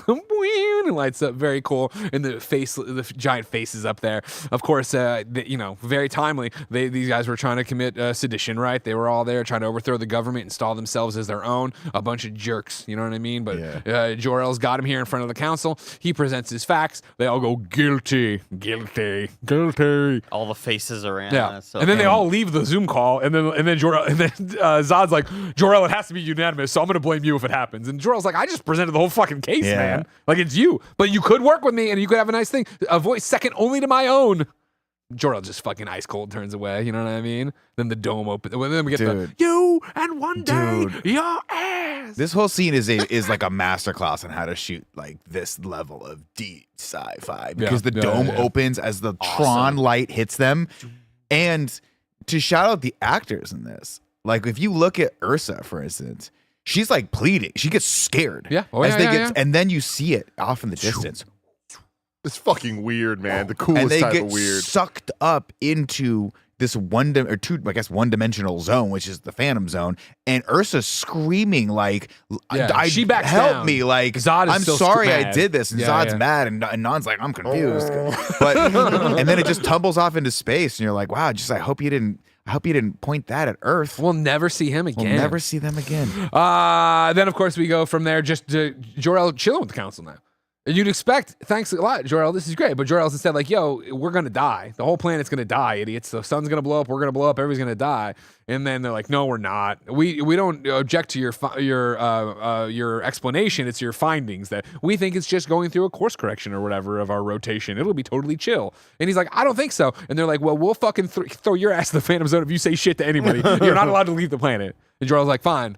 And he does like the wink. He's like, me and my wife won't leave the planet. To which, if I were Lara, I'd have been like, hey, man. Why don't we? Yeah, why the fuck don't we get Fuck 'em. off this Yeah, planet? yeah, yeah. It's always my big criticism. Like, what are they going to do? Come at you? They're all dead. Yeah, But he's a man of his word. He is. He's honorable. Yeah, yeah, yeah. But poor Laura's like, I didn't agree to Lara. this shit. Lara, I didn't agree to this shit. She's along for the ride. Also taking it all pretty much in stride too. Now they're aliens. Who knows how their emotions work? But Maybe the middle they're a Bagels. little bit more years. upset. They're bagels. You know what I mean? So instead, we jump to their home base where they have their Kryptonian little spaceship ready to go for baby Kal-El. Our first splash of color as she walks him in, wrapped up in the big, awesome-looking sleeping bag. That Ben was like, "Why is he in a sleeping bag?" And I'm like, "Well, it's his baby blankets." Ben, he's like, "I don't buy it, Dad." But I'm like, "Okay." Come in there, put him in. Jor-El just starts fucking monologuing. Dude, giving he the will thing, not be yeah. alone. He will never be alone. Yeah. Fuck yeah. I will be with him always. Monologue I had to write down. Sorry, let me get off my Please. 15-minute comedy set. They can be a great people, Kal-El. They wish to be. They only lack the light to show the way. For this reason, above all, their capacity for good, I have sent them you, my only son. Dude, Fucking it's incredible. good stuff. And Little then I baby. just imagine this baby being like getting the info that, hey, there's 28 Known galaxies. fucking galaxies. Here's all the info. Like, how many, bro? Like, that's a lot of info. Yeah, I gotta yeah, learn right yeah, now. I know, I'm I a know. baby. Yeah, I don't know. It's like one of those, like, when you were a kid and you're like, oh, I heard you play it, you'll remember stuff. I remember I used to try to like do that where I would sleep with like a speaker going with news, or not news, but like whatever Spanish language. fractions, whatever I was trying to learn, some bullshit. It never worked. Yeah. So funny. Anyways, though, that's what this fucking kid's going to be subjected to for years as he tumbles through. But we're not there yet. He's getting in. They put down the final crystal. He's touching the crystals because he's a little baby. Ship comes down, closes on him, slowly goes up. Smash. The music comes in as it smashes the fucking glass. So ill. Fuck yeah. Then Krypton starts falling apart. For a long time. The only thing longer than the title sequence is Krypton falling apart. When How J- many shots do we need of people just bumbling and It's falling around? horrible. It's When, so Jen, when funny. Jen and I were watching, I was like, you can tell Richard Donner really hated the people of Krypton because they could have just shown the ship going out in an explosion. Instead, we see so many violent deaths of them tumbling into endless abyss. We stay on Jor-El and Laura. I don't want to see them die. Go show the assholes that didn't listen to you. Yeah, you remember this also is like, I guess it wasn't technically a kid's movie, but they expected kids to watch this. And it's horrifying. Oh, yeah. People are falling into the abyss, just screaming bloody Oh, murder. yeah, no, this is what they deserve. Yep. And then we got baby Kal-El going through the 28 known galaxies of space. He's being inundated with all sorts of information that I think on first watch is like, what the fuck are you doing? And then later when the tape replays when he's an adult, you're like, okay, but I wouldn't have inundated with him the entire time, but who knows? I just imagine this was like some sort of Kryptonian technology that was like, I'm going to give you just like base foundational level shit in your DNA that you just need to know. I know kung fu. Yeah, exactly. sure. I just always kind of clocked that as like, I'm just kind of catching. We've got 1,000 years or however long it's going to take you to get to Earth. I'm just going to give you some basic physics and calculus. I just don't think they would stick, but again, it all goes back to a golden age Superman who, on top of being super everything, was also super smart. Remember, that was a big part of it. Anyways, though, so he gets all that. And known to galaxies, we see the baby aging up as he goes. Just another living nightmare. You know what I mean? But again, Jor-El does make a point of 28 known galaxies. Time works different in each one of them. So maybe it wasn't as bad for him. But I tell you what, if I was that kid around age 3, I'd be like, I'm opening this thing. Fuck me. I don't want to be alive anymore. I don't want to be alive anymore. Wow. What am I doing out here? I thought that was a pretty good effect. I was like, did that baby just get older? I couldn't quite tell. It was really impressive. And then, of course, we see Saturn. You're like, oh, shit, they're in our galaxy. We finally fucking made it. And then he comes in, and then he just has the unfortunate, he banks into Kansas. But again, this is a fictional Kansas with electricity. Jonathan and Martha Kent are driving, and you look at them and go, man, you guys are already old. You're going to be super fucking old by the time any of this happens. That was the one thing that I always like thought was off-putting about this sequence is I'm like, why did they age them up so much? Yeah. And you have the one line where Jonathan's like, hey, we tried for so long to have children, and like this is God's way of like giving us. So I understand that, but I'm like, y'all could have cast actors in their 30s For the last Again, 42 easily. years. I mean, again, this is pulling from that golden age, right? Where it's Yeah. like on the first page where it's giving you like, he came here and he was able to lift the crib and the thing, and then he had parents, and then they died. It's like that quick. That's the Kents in the golden age action comics or whatever. So again, I think this, especially now watching it, reminds me so much of when they cast Aunt May in the Raimi Spider-Man movies, and we're like, you nailed it, because she looks exactly like Aunt May. You know what I mean? It was this thing of just like, let's bring the panels to life, and we'll get to how he treats Ma in a second. But instead, crash. At the same time, they blow out a tire. They both are like startled by the blast, but then way more hung up on the tire. Jonathan is. But of course, Martha immediately sees the baby over there. They go over there. Little kid gets up, little baby dick, and it goes, love me, love me, It's love a me. very dick forward kid. You know what I mean? Like Hey. he was leading with First that. thing I thought honest. was the word Pishalik. Yeah. I was like, Yeah. That's Yeah, what yeah, that's yeah. Beach League. This That's is what my where my Nick grandma used to probably watch said me the run word. around when I was that age, like little Beach League. Ben came home last night, and he was very hung up. He learned a new word, dingus. Dingus. His penis is dingus. Ding, doink, doink. And so today on the toilet, when he was talking about his dingus, I said, do you know there's someone in our chat named Kingus Dingus? And he was very excited. I've never thought of the word kingus or dingus as a penis word. Well, now you do. I've always is just thought of now. it as like, oh, you dummy. Yeah, like, it is. Yeah, yeah. dingus. But Oh, apparently Alex at interesting. school said penises can be dinguses, and here we are. Oh, Anything can be a penis. Well, and try. I was Anyways. reading a thing today about the word Nimrod. Mhm. You guys see this? No. That Bugs Bunny like called Elmer Fudd a Nimrod. And Nimrod, and everyone thought it meant you were stupid. Yeah. but it doesn't mean that. Yeah. He was a king. Yeah. Yeah, I don't know why. I've crazy never shit. in my life understood why that was that as well. whoa. Yeah. I learned something new today.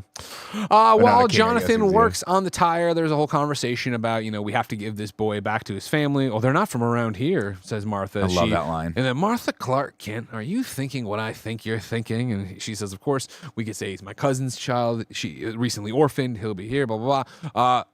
A little shimmy, guess what? Truck falls down. Martha grabs Jonathan. Way too late to have actually saved him. But it doesn't matter because baby Clark, or baby Kal-El, has grabbed the truck itself and is holding it up. And this is like, again, this is going to sound goofy, I guess. There's goofy choices in this movie. Even this thing of like, well, not from around here. I'm like, it's true, but like, there's a little, but like, great acting stands the test of time. And I love this scene of them looking at him, and then they both have the moment of looking over their shoulder, and it's framed perfectly on the ship. Yeah. And they put it together. They're like, he's a fucking alien. alien. Like, so fucking cool. There's another little bit here too where it wasn't actually, I don't think, blocked, but when Jonathan's talking to her and young Clark is standing next to her, he was like smiling and having fun, and at one point he just hugs her, Yeah.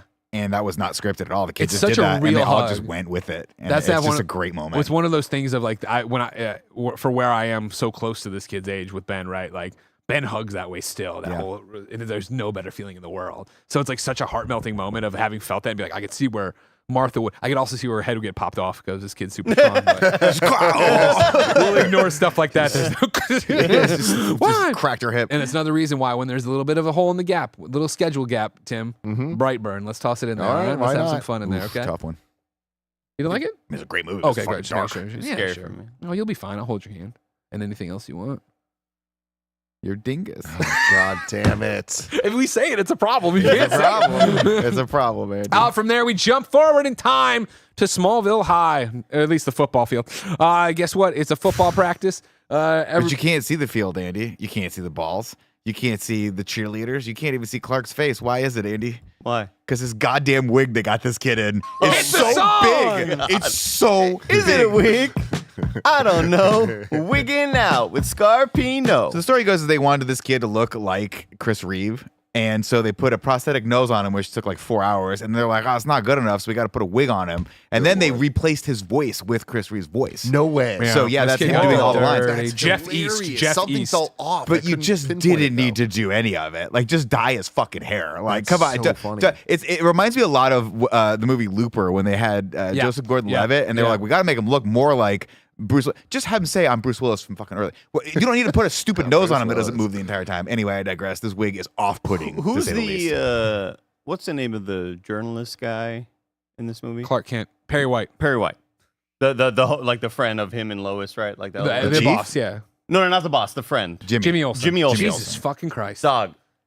Jimmy Olsen Jesus fucking looks Christ. like 20 years younger than this teenage Clark. Yeah. It's awful. Like the whole time I'm like, this guy doesn't like. It's the classic thing in every movie where it's like, oh, the teenagers are played by 27-year-olds and 32-year-olds. This guy's This old. guy looks like they just kept pushing it too far. It's like when somebody gets too much plastic surgery, you're like, oh, you've gone all the way around. Yeah. Too far. It was a weird choice to have this dude in there. Yeah, again, I mean, I have lots of thoughts, and I echo you with the bad wig. Why are we overproducing it to this level? Audiences could have gotten it without Christopher Reeve dubbing this guy, and then the nose. I think I'm happy I didn't watch it in 4K. I just watched the Max thing because even in every version I've ever seen, when him and Pa are walking up, which I'm going to get to in a second, we're not skipping anything. When they're walking up and you were put here for a reason. It looks so fucking fake, and it's such great acting between the two of them. Yeah. And it's like, oh, this Why did you fucking need to do it? It was nose, just a bad this idea. schwanz, as Nick would say. I didn't notice the Schwanz. I didn't Go either. back, it's off-putting. Oh. All right, that's your So homework. funny. Rewatch it. I saw Well, it you on didn't Max. notice it because you can see past the wig line. That was just so fucking apparent. Greg, this is my first pop-off moment. Lana. Oh, Lana yeah. And I'm Baby. like, oh shit. Yeah. Like again, being very unfamiliar with this shit, I thought Lana was like a Smallville creation. Oh, no, You know? yeah. And I was Lana like, oh Lang shit, has it all the way back to she's the here. I was like, comics. it's high school. This Yeah, makes sense. yeah, of course. Clark is the equipment manager. There's a bunch of boys who are jerks playing football and a bunch of cheerleaders like Lana Lang. Love this fucking scene too, because she comes up and she's like, "Hey, Clark, do you want to go up to the whatever house and Yeah, fucking we're do going to listen whatever?" to records. We're gonna, and he goes, "Oh yeah, totally great." And the little tiny guy comes up to him and goes, "Oh, you can't do that. You got all this work you got to do." I just And what are you Clark talking goes, about? I just put it "Oh all away." man, I just finished stacking those. Yeah. That's gonna take out. It's 5 fucking pieces like But he can't pads, get in the that's car. it. He can't get in the car right now. Let alone they're leaving all the pads and shit out. Yeah, all what are you night doing long, with that? know? Like- Why is this practice in the middle of nowhere? Doesn't matter. But I also my other thing there is like Lana's like, oh Brad, and just leaves with him. Yeah. She just fucking leaves with him. Like, dude, Lana, that line had me dying aloud. Lana, there. why don't you hang the fuck out and help me stack this shit and then let's make out at Yeah. Lookout Point? What are we doing Yeah, right now? You yeah. like me clearly. Oh, Brad. Oh, Brad. But I will say, of course, you'll get to it. But this is, I love the end of this because he's so pissed off. He just takes a football and fucking launches it into the stratosphere. And I guess they did that effect. Someone in practically. Kentucky's like, ow! Just comes to their house and kills their dog.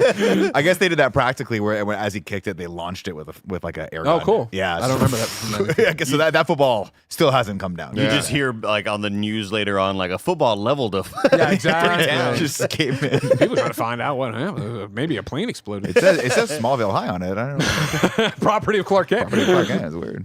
Anyways, though, so Clark then, wants to just let his freak out a bit, so he just decides to race a locomotive home, just sprinting alongside it. Here is one of the things I think is a great scene that got cut from this. You know where I'm going to go? Oh, As like the Clark Lois runs, stuff. Clark runs alongside the train, right? And a little girl with binoculars is there, turns around and wakes up her mom. And we cut away from it. Clark runs, he jumps over the train, and he just keeps going, right? There is a scene, and if you're eagle-eyed, you'd notice already, but the mom who's sleeping is Noelle Neal, Lois Lane from Adventures of Superman, the George Reeves movie show that you think doesn't exist. When the little girl, they cut in, little girl wakes her up and she's like, what is wrong? And she's like, Mommy, there was a man running as fast as the train. And Noelle Neal goes, oh, Lois Lane, you have such an imagination. You're going to be something like, you're going to be a great writer. And then ignores her daughter. and it's Lois Lane that will now. No. Lois Lane saw Clark running along, and I like. In a world where everything's so coincidental, I like that. I would have kept that. But I think the problem, if I'm an editor, is what? Was she fucking is 5 years older than him Oh, when they that- get to Metropolis? No, nobody cares about that. That's fine.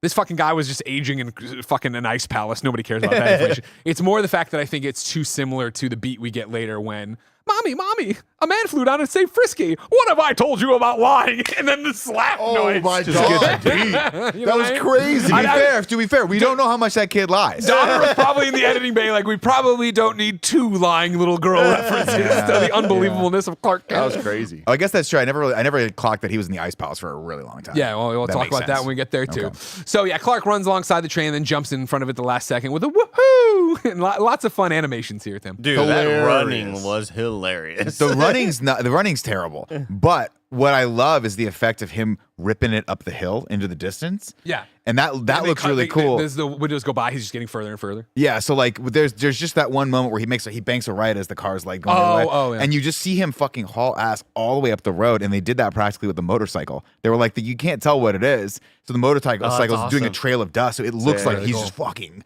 just going That's 80 awesome. miles an hour down a dirt road. Of course, he runs to Kent Farm, where he leans up against a tractor, and they come around. Kent, how'd you get here so fast? Real quick, I'll say that his running sort of style still not as bad as Cruise.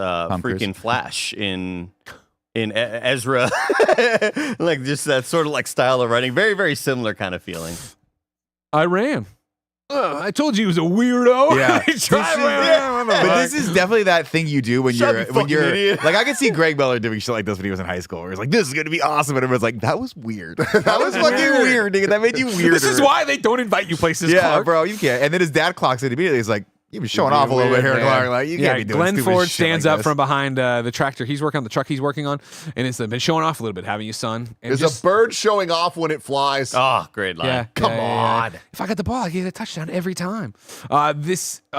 So much of this is seared into my brain, and it's funny and disturbing to a degree how much it's seared into Jen and Ben's mind as well. Of course, I have a book called I Am Superman that I plan on doing a live reading for a Greg Way right before the launch of James Gunn's book. It's by Brad Meltzer. You've heard me talk about it a lot. I love it. It takes so many different things from all sorts of Superman media and puts it in here, and it makes its original story or whatever. But they use so many lines here of like, is a bird showing off when it flies? It's just stuff. funny to hear Jen reciting it as it happens, even though I know she hasn't watched this movie or whatever. I digress. Again, one of my favorite scenes in the film. Again, some of my favorite acting in the film. As much as it sucks for this kid that Christopher Reeve went over his voice, whatever. Yeah. Chris does well. He does well. And then, of course, Glenn Ford as Pa a Kent great does moment. awesome. And Yeah. it's just like this great scene. And again, for as impressive as Krypton is, which I think it 100% is, Smallville is so gorgeous. They do such a great job of making Smallville gorgeous. That cornfield shot. Woo. And this is like the insanity of it again, because I listened to a bunch of stuff and rewatched some stuff, and I had forgotten all about this. But Donner talked about the fact that was filmed in Calgary, and not only was it filmed in Calgary, it was filmed in they chose Calgary because like, where does it never rain? We need to be able to shoot on this date. They then had to go and plant all that rye Wow. months Whoa. before so that it Wow. would be there when they needed to film it. Like Christopher Nolan shit, Interstellar. exactly, like insane shit. But anyways, like one of the things he said was talking about that part of the trilogy being a Norman Rockwell painting, and I think that's why there's so many amazing, huge zoom outs where you just see like how flat and loser-esque Kansas is, but beautiful, and like all this sky and them talking. It was Calgary, so it's not that. Anyways, this scene of them walking up, I just love so much, and I think again, it's something I'm not trying to compare and contrast, but like for me, my Jonathan Kent is John Schneider from Smallville. Like, Oh, sure. such a great, loving, caring father dealing with a whole bunch of different stuff, right? And I hated not the performance, but what was written for Kevin Costner. You know what I mean? Of like, That was terrible. what was I supposed to do, Dad? Let him die? I don't know, maybe. Oh my fucking What? God! You know what I mean? And even the "let me die" and like this sucks. This But sucks. also the visuals of that movie. Obviously, we talked about it, but like the visuals of like even Kansas in that movie is just so dull and droll. And like this is such like the way Glenn Ford has his arm around Clark and is talking to him, and he has that great moment too of like, I get a touchdown every time, and he's like, he says something and he cuts himself off, and it's that thing of like, I forget what it was, but he leads up to something about like almost saying like you're Jesus, you're from. That's my interpretation. Anybody can insert, but he knows you're something bigger than humanity. Yeah. Like, and you're here. But he cuts himself off to not put that on Clark and to still like. There's so much said Yeah. without saying it, and like the love between them, and like, yeah, you were put here for a reason, and it's not to score touchdowns. You know what I mean? Like, and like the way that lifts it off of Clark's shoulders is so amazing. I left off obviously when they were working on the truck. Martha said, "Jonathan, remember what Doc said about your heart." Then you get this moment here that's just heartbreaking. I feel, you know what I mean? Of Clark so happy again with his family and be back there, and again really showing a Clark and the Kents. You know what I mean? Again, that the Golden Age comics completely fucking miss, in my opinion. But then, you know, It's why I really love the hug from David Cornsweet in Yeah, the trailer. yeah, like yeah, when yeah, he yeah, hugged, yeah, like yeah. that is immediately what I thought of while watching this movie. yeah. And Clark jogs up, challenges his dad to. He gets a couple steps in, and then stops and grabs his left arm, and he does that. Oh no! And another piece of I think acting that's so well done because like sad. he makes his right cheek twitch. Like I don't know how you do that, but he's that good at portraying it, and then just keels over, right? And then we got Martha picking green bean or cleaning green beans. She turns on a low Jonathan than a scream Jonathan. That for me resonates so much from the comics, right? Of Jeff Johns' Superman Brainiac, right? Where John has a heart attack there and Clark's out in space and he comes back and it's her screaming Clark and him as soon as he comes back through and there's oxygen to hear, beelining over there and stuff. Just great Superman stuff. But again, here, you know, everything we've just seen, I still was making fun of him in the movie, right? Of like, great scene, they run together, and it's like, pick him up, Clark! Run to the doctor, Clark! Yeah, You know what I Yeah, mean? we have a wonderful shot here too. You're of- fast as shit, man. I don't know if this was just how they decided to shoot it or if it's like more thematic, but if you when you see Clark react to this, he's in the shadows, he's silhouetted, Yeah, and you've got yeah. Kansas behind him in the barn, and he runs out of the shadow like into the light, which is it's just so beautiful. It's a beautifully done scene. That cuts over then to the funeral. We Man, see not a popular guy Not though, Jonathan. popular, Not right? popular. Yeah, Two yeah, guys, yeah, yeah. two Well, people more there. than that, not a popular town. This is the Smallville Cemetery. There's like 12 That's tombstones. Smallville, Tim. This is not That's Bigville. real small. Yeah, Real small. man, Yeah. That's a good point, Nick. Maybe this was just like the Presbyterian, cemetery. Yeah. All the Catholics are buried down the road. It's not Largeville, Tim. That's a good point. You're all right. And then Clark has that moment. They're talking of like all these powers, and I couldn't save him. They walk away. Another giant sweeping vista of the entire thing. Beautiful church in the background. All Two that. fucking gravediggers just standing out there, like ready to fucking be done with Jonathan. It's go. interesting because this shot is so well composed. I was watching this with Dee, and she was like, "Is that?" She's like, "Oh man, I really wish that wasn't green screen." I was like, "I don't think it is. No, I think they just no, found no, a location no. that has a chapel on the hill, No. and they're just there." And we rewound it, and she was like, "Damn, that is just. I mean, it looks like a painting, Even green screen, as I know you know, and she knows, doesn't exist then, right? Like blue screen technically." Well, no, right? Because back then it was they were projecting the stuff. That's why the flying looks so good. Is that they have projections of the They city. had done some rough work, I think, with blue screen. Really? At the time. Okay. Yeah, which is why I forget what it was because oh god, I want to say Lucas did green screen for Star Wars, right? Isn't that how they composited some of that stuff out? So they had it. Okay. But for whatever reason, I think they were like, we're gonna do blue screen, and then someone was like, he's in a blue suit. I don't think you can do that. But yeah, all this stuff is real projection. From from there, projection. time passes. This definitely looks like the next day Clark pieces on Martha, but I swear Martha is even older than she was at the death, but I didn't go back to rewatch it. But yeah, Martha comes down with her product placement Cheerios, Gotta have the Cheerios. looks out the window and sees Clark out in the field. Wait, we skipped the ship. Him. Oh, you're right. I did. So the sorry. time does go past, and then Yeah. he gets a call basically. Of course, like, it's Clark time to wakes go up to in his Superman. bed and is drawn to the barn. When And he goes up, opens up the floor, finds the ship, and finds his, It of always course, scared green me. crystal. Anything underneath floorboards always yeah? freaks me out. Yeah, this because it's also that Kryptonian theme, so it's like sci-fi. So he's going in the dark and he's opening up this thing and there's glowing green crystals there, and I'm like, I'm terrified for this kid. What's happening? And of course, Jen said the same thing I remember thinking as a kid as he holds it up. I'm like, but isn't he supposed to be weak to kryptonite? I was like such an confused. interesting choice that they were like, his main weakness will be this green rock, but we'll give him a green crystal too. Maybe we should have made it blue. we got a blue or red. I Yeah, didn't like anything that. else, just a more Superman color, but they don't, and it's fine. Anyways, yeah, you're right. Sorry, I forgot that. You got that. Then Martha comes down, Cheerios out in the field. We then cut to Clark in the field. And like, Clark, you just lost a fucking parent to making him run Say bye to your mom. 3 fucking feet. Why are you 400 yards from the house standing in this fucking field? And you made your mom walk. You got super hearing. You heard the screen door. Run the fuck back there and talk to her. Yeah. Don't make Don't her be a walk all dick. the way out there. You know what I mean? Like now she's got this long walk back to the house that nobody exactly. lives in anymore. Yeah, everybody's dead. Everybody's left. Jesus. They go out there though, and yeah, he has. He has to go. We She both says, knew this day would come. "Yeah, exactly. Where are you gonna go?" And he looks north. You know, because the crystal's calling him, of course. And then she has a great line here, right? Like, there's a lot of back and forth mom-son tension, but I think also mom and your kid's an adult now tension of like she wants to hug him, but she hands back. And eventually they do an embrace. He goes, mother. You know what I mean? Another really well played, like, God, this is so tough, and you feel it for both of them. And then she has that line that this is one of those things on this rewatch, I learned something that I never caught before. But she goes, always remember us, which I never caught was not parodied, but parroted, edited, rehashed in a good way in Smallville. When season 10, the finale episode, right? Clark's in the Fortress of Solitude. The Superman suit comes out for the first time. He's going to put it on, and he gets a vision of Jonathan Kent holding it and giving it to him, and he goes, always remember Smallville. You know what I mean? So good. This is good, too. But then it took 10 seasons for him to get the suit in that show? Yeah. Holy shit. That's Smallville, crazy. I would say 75 to 85% just garbage, but the fucking 25% that ain't garbage is so fucking hot. So good. That's why it's the best. Anyways, that happens. They look at the sun rise a little bit longer or whatever, and then Clark beats feet up to the North Pole. We get some things of him walking in his little flannel and his little backpack, walking up, through the snow, doing this. There's a polar bear for like literally a fraction of a second. No, that costs like $1 million. I go, to get. Ben, look, I go, Ben. Oh, always hold on to Smallville. Thank you very much for keeping me honest there. I go, Ben, look, it's a polar bear. And by the time it happened, I said, I was like, Ben, he was already gone. The polar bear was gone. Doesn't matter. Clark gets to the position he needs to, and what the crystal is, he goes to his bag, he pulls out the crystal, he throws it. I love that it lands in the snow and then kind of either falls through or melts through into the water. Yeah, That was cool. Exactly, so cool. exactly. It's again freaky. Like, what the fuck is gonna happen right now? Kevin, this thing needs an update on TV. That happens, and then shit's happen. There's sparks. There's this. The things start coming up, and they're making what we will know, of course, the Fortress of Solitude. Very I have Krypton-esque. big questions here. I love that. Maybe I shouldn't ask them, but what is the Fortress of Solitude? In terms of what we're seeing here, Yeah, I mean, clearly this is an important thing, but it's crystal and snow. Do you mean the materials it's made out of? Or? No.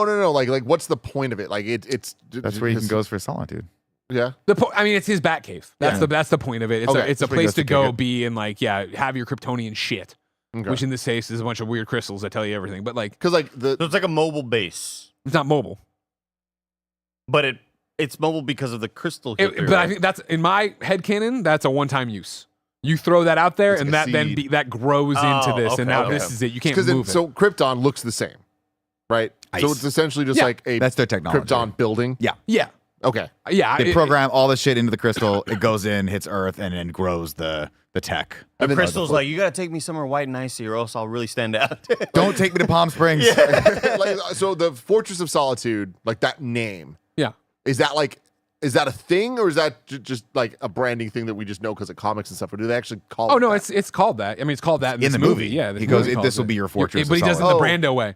In this Yeah, okay. fortress of solitude. Yeah. Gotcha. But no, It's the, where movie, you- the cartoon or everything calls it that. You figure he's got to have a remote place. He can't just hear all the fucking people around. As him. Alex says, he goes there to jork it. To what it? Jork it. That's what he wrote. is I'm he- just saying what Alex Is says. he jorking his dingus? He's jorking his dingus. He's gloobin. He's goobin. Goonin. Goonin. He's gooning up Slow there. Anyways, Clark then enters into the castle of ice he just made. Jork L. Wasted bandwidth. That's a good one. He sees the console of crystals over there. So cool. Drawn to it, picks it up, looks at it, pops it in, right? And eventually, bam, Marlon Brando's face constructs. So fucking. Not yet in 3D crystal, just in projections. Marlon Brando as Jor-El pops up. But I love it because it's Jor-El AI. Because he even Yeah. says it. He's like, I'm not your dad. I'm just like your dad's like memories and like the sum total of them. But Yeah. and then it's I'm a basically crystal like that Reached your talk to 18th year. I've been dead for thousands of years. Sick. Yeah. sick, yeah, right? right. And he's just like the concept of being able to just like ask the AI that is your dad like all these questions. He's like, cool, let's just start talking. And I'll start teaching you all the cool shit that you need to know about the universe. Fucking awesome. So yeah, and now use your voice. Ask any questions. Who am I? You are Kal-El. Right. And then he's like, For the just- audio audience, Greg just removed his Superman hoodie to reveal a Superman T-shirt underneath. it's Superman Day, all right? Trust me, I got Superman shirts for fucking years for this goddamn thing. I've been waiting, all right? We're an hour and a half in. We're only halfway through. Oh. No, about 1/3. Y'all wanted this, y'all got it. You know what I mean? I'm here for it. Tim's been begging me to do I'm this. loving for it. years. Awakening can wait. Anyways, yeah. Kal-El, right? Okay, cool. And then, yeah, we're off to the races. You already talked about it, right? You know, 18 years. It calls you at 18, right? And then then he's like, come with me now. We'll answer all these questions.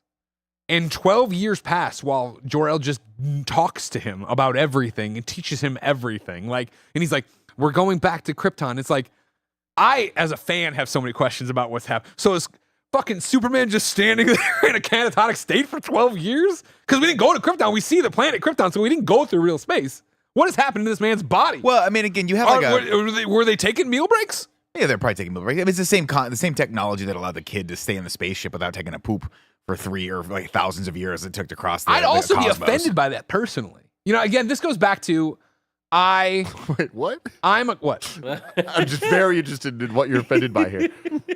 Personally. I don't like when Superman's more alien than human. Got it. Right? So I like Clark. Kal-El's always rough for me. Got it. So the idea that I've been raised on Earth for 18 years and man, I just wanted to fucking play football and fuck Lana Lang. And now my dad just died. Now I'm up here. This dude shows up and then he starts talking to me. And then when he finishes talking, he goes, by the way, 12 years have passed?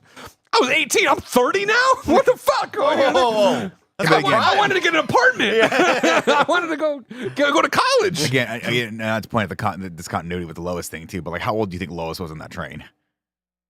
What? Yeah, I mean, she 10, was 10. Yeah, sure. So I guess 12 years should have back. been 24. I guess that could have worked out. Okay, sure. Yeah, We won't overthink it. Don't worry about it. It's movie, and that's why they cut it out probably too. Richard Donner was there just smoking Like, oh, pot, being like, work. we're not doing this. We can't have this be it. Anyways, yeah, we go through, we learn all about space and time and all that jazz. I think We it's hear awesome. some of the same things. I love this scene. Super cool. I believe we heard it in the first one and I forgot to mention it, but I'm going to put it here, even though I don't think it goes here. We get this completely fucking bullshit plot point of, but remember, son, you can't interfere in human history. What the fuck does that mean, I didn't know. Dad? Yeah. So I can save people from dying. What if I saved the next Hitler? What are you fucking talking about, Dad? You mean I specifically can't rewind time? What is that? What? I think that's what it was. Yeah. Stupid. He also has a banger line dumb. too for no reason, where he's like, you will be super strong. You'll be able to fly. You'll be able to get ready real quick. Remember that? He like has a random line where he's like, you'll be able to prepare yourself at light speed, like almost instantaneous. I'm like, you don't have to explain to us that Superman can change his clothes very quickly, guys. We don't need that fucking line. They want to future-proof a lot of things. Yeah, Sorry I to get guess it so. out there or whatever. But yeah, we come back and he's like, all right, it's been 12 years. And then we get the, the whole thing here, of course, of, as Marlon Brando said, or Jor-El said, right, of like, the father becomes the son becomes the father. And then you get the visual representation here, right, of Jor-El's face crystallizing, turning around, and us going through the eyes to see Superman there. Pretty Sick. cool. But Superman finally has Superman. Right, yeah, and With- they do it enough where he's in the suit. But even before then, really that speech of father becomes son becomes the father Yeah. thing. One of the real powerful moments in my life that I've never actually talked to him about. I don't talk about it often. When we were pregnant with Ben, and really Jen was pregnant. Spoilers, I wasn't. Y'all made a video for us that was everybody wishing us well, like you'd normally do at a baby shower, but we couldn't have a baby shower because of COVID or whatever. And Cameron Cuff submitted one, and Cameron did this monologue. Oh, that's and like good. fucking, I Oh, was that's sobbing on the so couch. You know what I cool. mean? Speaking of Cameron Cuff, I created my Dune Awakening character. I was like, holy shit, this looks like Cameron Cuff Looks right exactly now. like him. He's a Looks very exactly good like looking him. man. Parody, Yeah. Nick, what Very is- similar, dude. Nick, what does that green mug say? Oh, yeah, I'm kind of a big deal. I'm kind of a Big big deal. deal. Remember, this is from the White Elephant gift exchange. Nick bought it for himself. Oh. Made sure he got it because he liked it so much. All right. Tough to drink out of, though. Very uneven Anyways, surface. we go through the eyes. We see Christopher Reeve in the Superman suit. He flies I gotta towards us, say, I love the suit. banks away. Oh, suit's I love it. amazing. I love it. It's like as simple as possible, but goddamn is it effective. Like there's a shot later we get where he's talking to Lois on the like on the ledge. On The ledge. veranda. The veranda. fuck yeah. man. It's just It's beautifully done, and I'll tell you why. It's the way the cape meets the collar, and the collar is just perfectly the right amount open. Remember, I always had the problem with Henry Cavill's collar because it always let his chest hair just kind of dip over the side of it. I was like, shave your fucking chest hair, dude. That's just gross. That's like when that's like when your friend raises his arms and you see his belly hair. You're like, you got to get a bigger The shirt. way that you recreated that. I don't like how we went into this segment without having our a traditional theme song, so hit it. Super suit, super poop, super suit. Is the suit super or is it a pooper? Time for super suit or super poop. Hey, everybody, welcome to a podcast within a podcast, Super Suit or Super Poop, where we decide if we liked the suit or we didn't like the suit. Is it a super suit or a super poop? Superman 1, super Super suit. suit. Super Iconic. Okay. Super, Yeah, yeah. super. Icon, and it's great because again, you were talking about how a lot of the movies have to like follow suit in this, and they have to pay homage to it, and that can be a little bit of an anchor. This suit, they were just like, what's it going to look like? No brainer. Just make it look like the Superman suit. Make it just be the underwear over the tights. Make it be the big belt that's high level. Make it look Fucking so like fucking iconic. Superman. And we have to talk a little bit about Chris Reeve at this point too, because Yes, we do. we definitely do. I don't know if you know any trivia about this, but when he took the role, one of the reasons why they weren't going to give it to him was because he was really skinny, He was very scrawny. Yeah. and he is 6'4" in real life, right? Yep. And so he was like, "Don't worry, I'll pack on weight." What he said, yeah. What he told Donner was like, no, like I was a jock in high school Yeah. and into college, but when I went full into acting, I dropped 50 pounds or whatever Yeah. to be a professional. So he goes, I'll get on a weight regimen. Don't worry about it. And apparently, I was gonna say, yeah, I was gonna say, first off, Damn. look at his fucking body; is unbelievable. Second, the person that trained him, The Kevin thing. Kevin hit it. were they born? Well, wait. Were they born? Were they born Then when you hear that, that's not gonna happen anytime soon. Don't worry about Oh it. wait, Kev. hold on. Here we go. Were they born in labs? Now it's time to rank those abs. Welcome back to San Francisco, everyone. The time is 2:25. We're talking abs right now. He looks fantastic. He put on, I think, what he went up, bulked up to like 220, Something 215, like that, something like yeah. that. From he's a big dude to begin with, but I guess he had contracted out and worked with David Prowse, who was the body of Darth Vader, because Prowse was a bodybuilder from like I think Ireland, and so he hired him and said, "Come in and just get me fucking Damn. yoked out of my brain." Melodic Quest in the chat just says Awooga. Yeah. Dropping an Awooga's good. And funnily enough, you can see it. He continued to work out throughout the movie. So there are shots in this where he looks slightly skinnier when they filmed the movie out of order. So you'll see shots at the end where he's a little skinnier. But there's one shot, I think, when he's standing on the patio where he is fucking swole because he continued to put weight on throughout the movie. That's awesome. And back to verisimilitude, right? Verisimilitude. Of like, I think like that's one of the reasons this works so well, and even though it's so simple, is that he's jacked and not even like obnoxious, like No, he's just a bit. but he looks great strong. and he looks good in the suit, and it makes you look at that suit and you're like, with the exception of the cape, I could imagine that being under a dress shirt. You know what I mean? Whereas like, I still don't. James Gunn movie, I'm gonna be very interested to see how he changes, right? Because he's got the collar, he's got that thing. Even Cavill's like Superman Returns 3-dimensional thing, like. And it's bright, and it's the So right color gorgeous. red. Yeah. It's just unbelievable. beautifully, Like- and the boots are perfect. It just looks good. That looks like a 3D render of like the perfect Superman. Yeah. you know? It's wild. We're 40 years later than this, and it's like this might be the greatest superhero movie costume ever. Probably. Like, Yeah. they I just mean, you could nailed argue. it. I mean, from this point on, we get fake muscles, right? Even but Batman's the next one to come out. Well, next superhero that we see on screen, and it's just got the jacked out, chiseled out Yeah, chest, and it's it is. cool, but it's just not, no accounting for bulk. No accounting for bulk. Anyways, from there we get a smash cut to Metropolis. It's a cab, there's horns, Love it's a it. city on Love it. fire. Not really, but it's just a Love city. seeing New York this time period as well. Love seeing the I love shot- that too. Like Metropolis is just New York. It's just New York. Statue of Liberty's there, the Twin Towers Yeah. there. It's just fucking New York. All right, everybody. But it's the greatest. It's the greatest city you could possibly film in this 100%, era. yeah, It's yeah. American. It just looks like Metropolis, and that's why I've always like me and Dee always go back and forth. She's like, no, fucking Gotham is New York, and Metropolis is Chicago, and I'm like, Oh, no, it's not. No, I'm like, no, it's not. it's offensive. Really, I've always thought that that's what the analogs were. As somebody who doesn't have an opinion on it, Backwards, though, right? Yeah, Gotham is Chicago. Metropolis is New York. I've always had it backwards in my mind. Really? Yeah. Huh. Yeah. You and D can go down. Think of the sky. Yeah, just think of like the skyscrapers in the rain and yeah, I think of Gotham. Yeah. I mean, they're both New York, right? At the end of the day, like it's both the biggest urban. A big Humongous urban cities, city. yeah, So yeah. Chicago, if you've ever been to Chicago, it's a beautiful city, but it's not. It doesn't have the same sprawl as Manhattan does, and the surrounding bean. boroughs. It does have the mean. It's got the bean. Frank the Bean. No. From outside in the streets where you assume Clark's getting out of a cab, we jump into the Daily Planet, man. What a great representation of a newspaper at this time period, let alone a great introduction to the cast of characters. Of course, we come from Jimmy's camera as he's just dicking around in the bullpen. I love Olsen in this. Yeah. I've always liked this actor. I've always liked this portrayal of Jimmy Olsen. 100%. I think, again, another one where it's one of the best, I think. He looks Great. 14, man. And it's one of those, they filmed this entire thing over 19 months. because they filmed 1 and 2 at the same time. You went through puberty. His balls Dude, dropped. for real, like the Jimmy you see in the fucking newsroom versus the Jimmy you see at the Hoover Dam. I'm like, all right, well, some time has passed. That here, Jimmy's y'all. seen some shit. He's smoking fucking cools. And it's just like, They recast him. darts.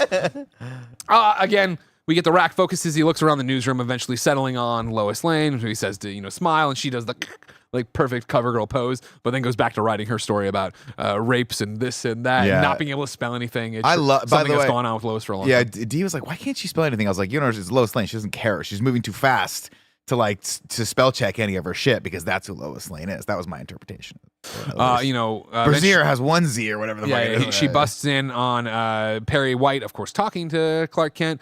Just a pitch perfect Perry White from Jackie Cooper, right? Is that right? Yes, Jackie Cooper. Yes. Just a pitch perfect Perry White here. This is another one that I'd love to know if it made any sense to you guys. Because this is a joke lost to time for real, I think, especially if we're watching it. But like this whole thing of like, don't call me sugar. Does any of this make any sense to you when all this is happening?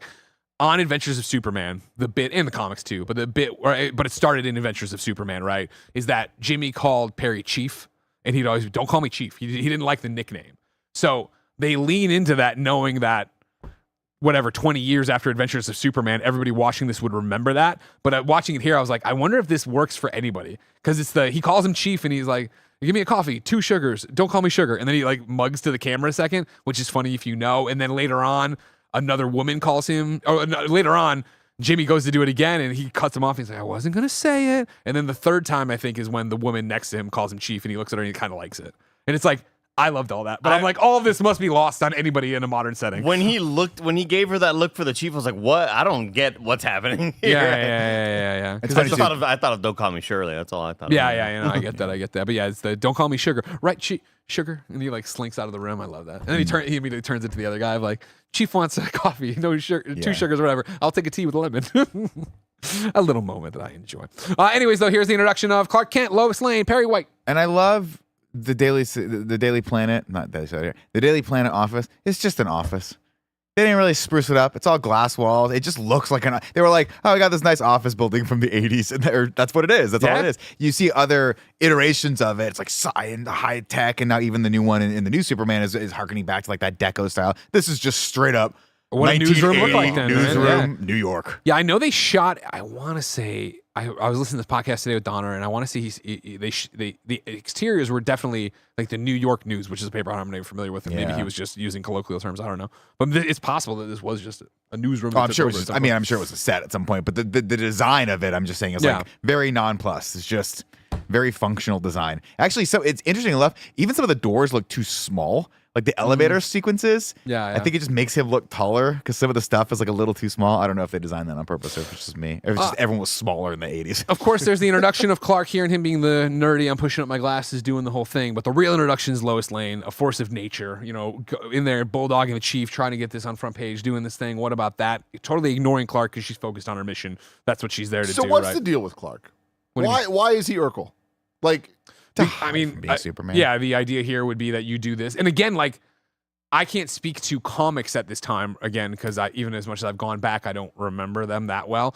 But you figure George Reeves, Clark Kent, wasn't a doofus dork either. He was actually kind of like, oh, Lois, you silly minx. You know what I mean? Like, he was very much like, I don't know how Superman did it, guys.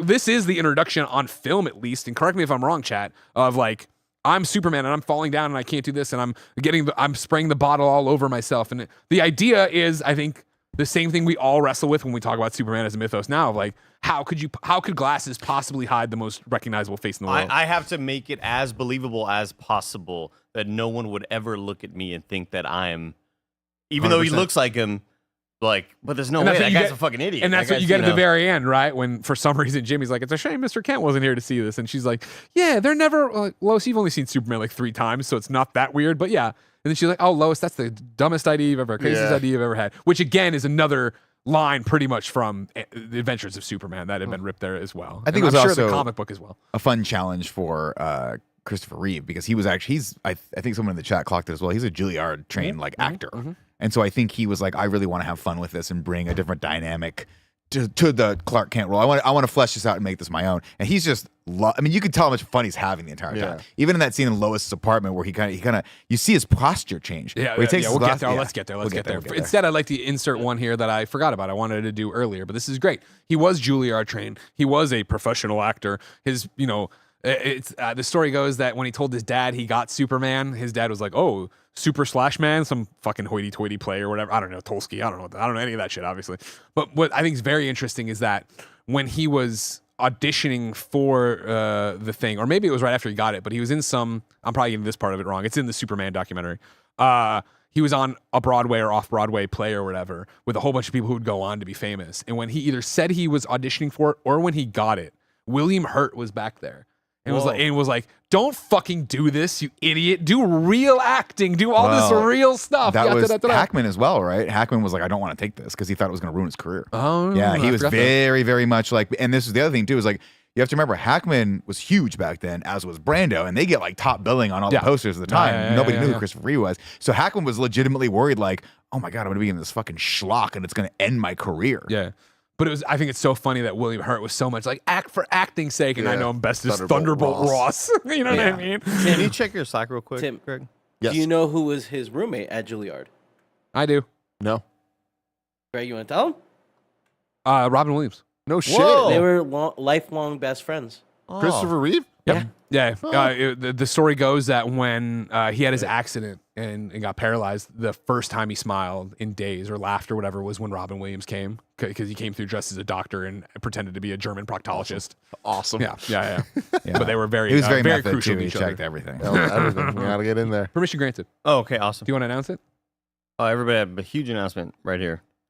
The podcast within the podcast is now called Super Suit or Pooper Suit We've named it Super Suit or Pooper Suit. Oh, it instead is. of Super Poop. It was Super Super Suit or Super Poop, Poop. and now it is. Clean it up a little bit. I like that. Yeah, they are Yeah, on the look how streets. skinny Just he chilling, was. Wow. man. Damn. Just being bros. God, he's Him with a handsome. beard, Yeah, that's he's kinda good looking, cool. dude. They both are handsome. I love how much the That's how I feel when I'm around you. Not that picture. The picture prior. Can you go back one? That's how I feel when I hang out with Greg. Just shorter, No higher compliment. and No higher balder, compliment. and funnier. But like, Oh. wouldn't you rather be hanging out with Superman? Yeah. You know. I love how much the animated show Justice League. the Or one that's Superman? out right now. Okay. Yeah, My Adventures with Adventures. Superman. Yeah, Superman, I yeah. love how much it just sort of embodies Christopher Reeve. Like it, I see so much of like let's make him look like that. Like Sure, the way the sure. face looks, it looks so friendly. You know. Well, I think that's another thing too. I guess actually that's funny. I was about to say this as a compliment to their portrayal of Superman, but I bet it's the other way around. But the Clark Kent action figure I had from the Superpowers line growing up looks exactly like it. But that came along after this movie, so definitely that's the opposite way. But thank you for walking through a timeline with me, everybody. I also wanted to kind of just go off on the point that Tim was like, how, why is he acting like Urkel or whatever, and almost to, when they get held up by the dude at gunpoint or whatever, like that's such a commitment to.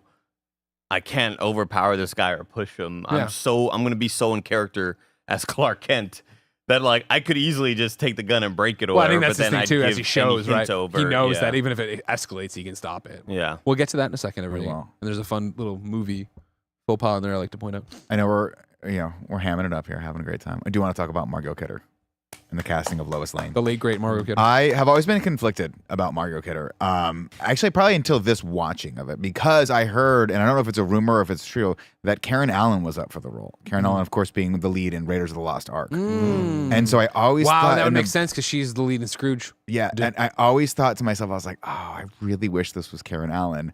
And then watching it, I think she would have played it with a little bit more innocence and a little bit more like heart. But then watching it back here, I'm like, oh no, Margot Kidder's having fun with this. And I read a piece of trivia that said the reason it went to her was because when they were doing the scene, I think it was with the underwear, she laughed and realized that it was supposed to be like a silly, like Lois moment, interesting. and everyone else was like played it seductive, and she played it like goofily, like kind of clumsily, and they were like, oh, that's our Lois. That she's The two stories pro until she's not. you know? I've heard is that when she came to meet Dick Donner, she tripped and like pratfalled, not on purpose, immediately upon meeting her, and he was enamored at that.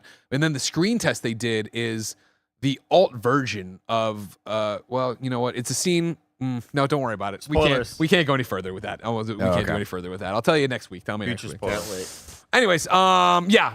Tim, to answer your question, I think this was we can't just hide him behind glasses. Let's make him a fucking complete loser as well. Also, he committed so hard to it, he parted his hair on the other side of his head.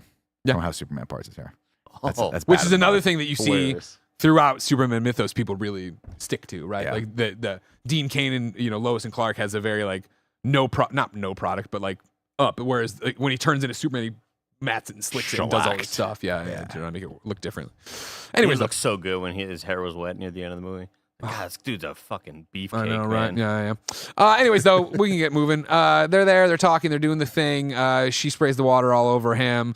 Why would you want to make a fool of somebody you just met? And she like pauses, like he caught her on her shit there or whatever, because she's trying to establish she's still top dog of the planet. Then there's this exchange where he gets the city beat, which is her beat.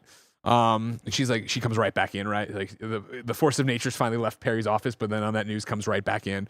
Perry pulls her aside and like, Clark Kent might just look like a mild-mannered reporter, but not only does he have the snappiest prose or whatever, he's also the fastest typer I've ever seen in 40 years. I love that. Yeah. Just needs someone dependable. and He's then been dealing with Lois Lane for too long. he almost gets him out of the office. Then Clark comes back and is like, also, can we have half my paycheck sent here to your gray-haired mom? Is she actually silver-haired or whatever, right? And then this great line of like, are there any more back home like you? I don't think so. I think so. And then they show her the desk, the first bit of like weird sexual tension of like he bumps into her ass or whatever, and they both like look at each other, and then he goes around and sits in the desk or whatever, and then he's ignored for the entire day, right, until it's quitting time. They're leaving. Lois is engaged with a very loud woman. I've always thought it's funny how loud this woman is. Like, oh yeah, I'm doing this. I gotta go do. All right, bye. All right, Wearing bye. Like, sunglasses yeah, inside. You're like, talking about the "Man, date she's about to go on. You know what I mean? The That dick is pill some was ass." happening. I just loved like there are a lot of actors of that style that you could tell this was maybe their second or third role ever in their whole career. Yeah. And that's maybe all that they got. Yeah. Because I cannot wait to talk about this fucking airplane pilot later on in the movie.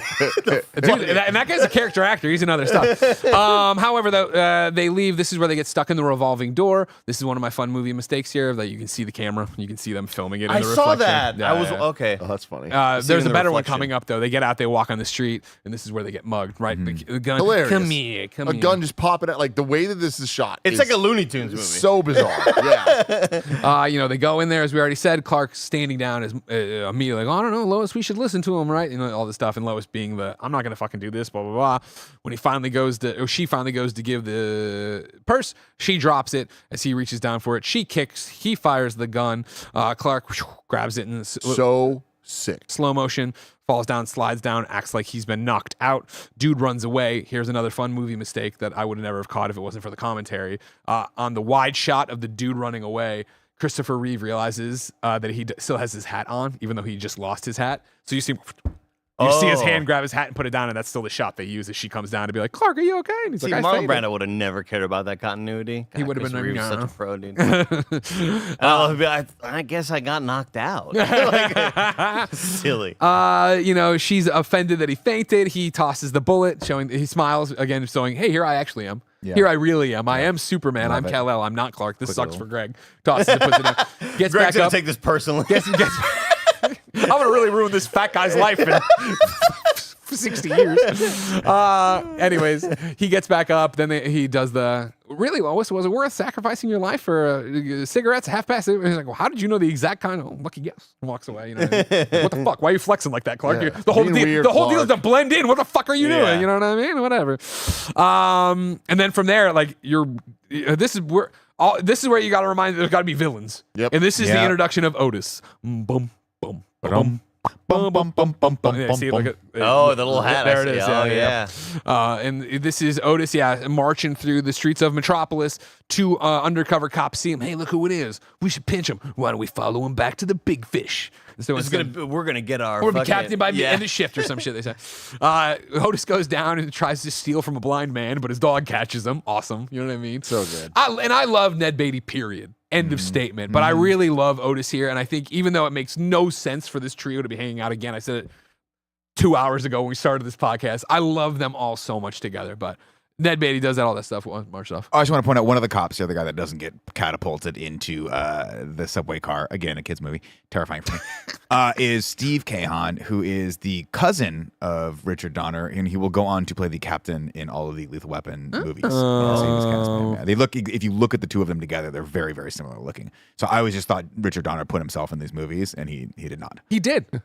I do believe Richard Donner is a Does he police pop up in? officer when everything's going back. At least it's his VO, I think. Oh, it's Chat, possible. tell me if I'm wrong. When he's like, everybody back, when Lois is hanging from the thing, but we'll get there in a second.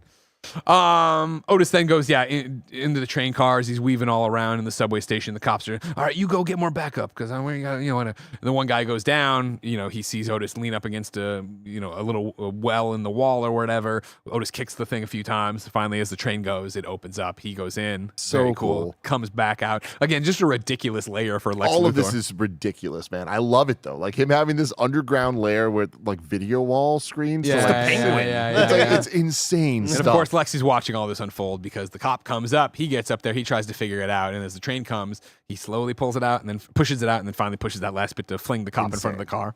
His partner eventually finds him. Oh, Ricky or whatever his name is. O'Malley. O'Malley, no. O'Malley, no.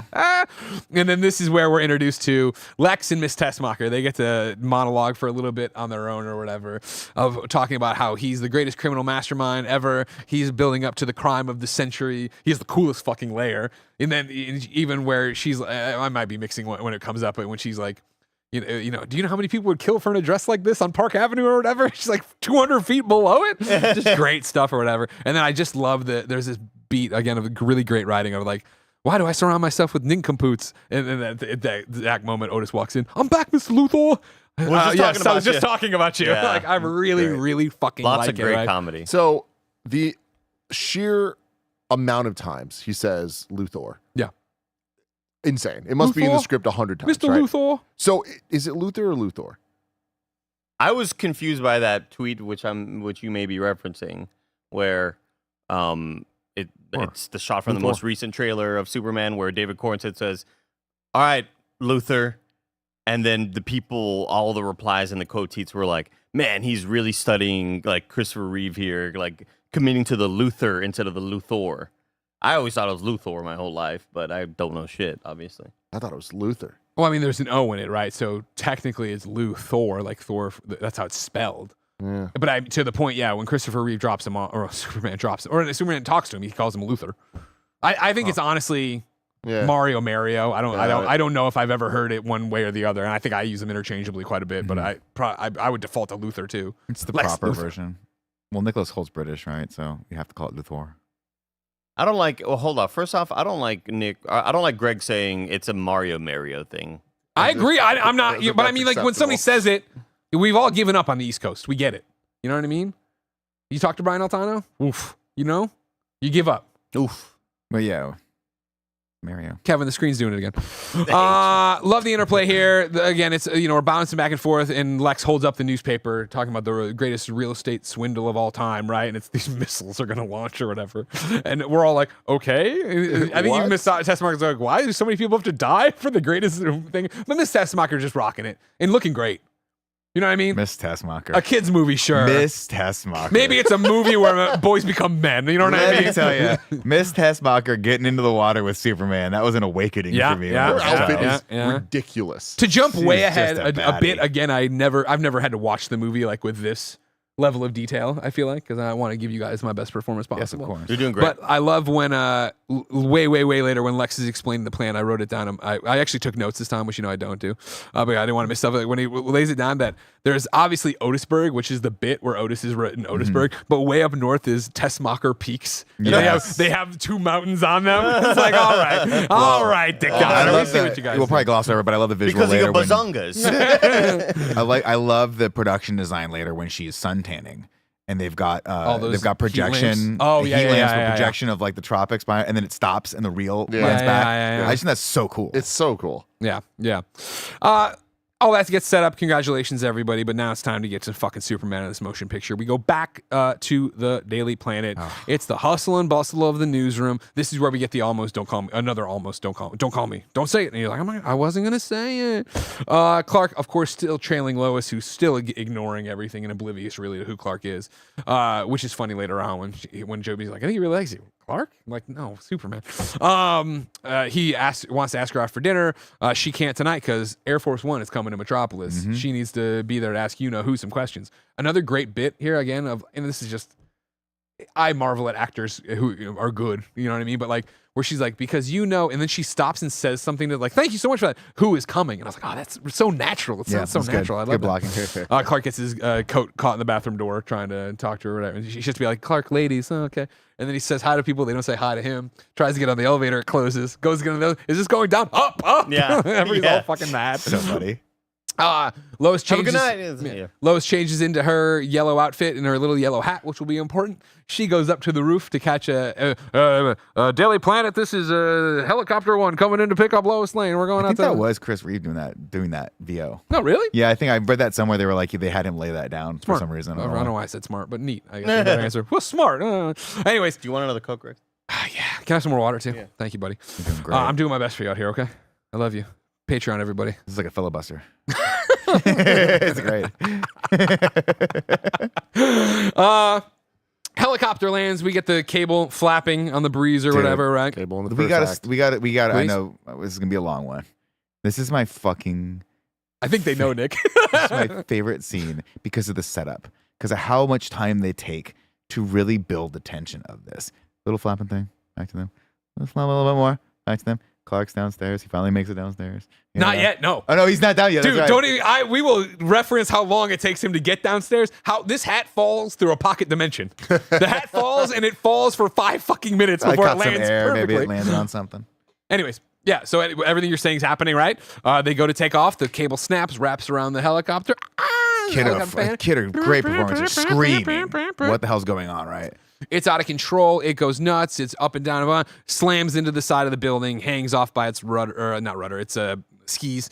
And then, the pilot's knocked out. Lois is in there all alone, screaming for help, of course. She tries to climb out. The door flies open. Her hat flies out. Again, now the hat begins its long journey.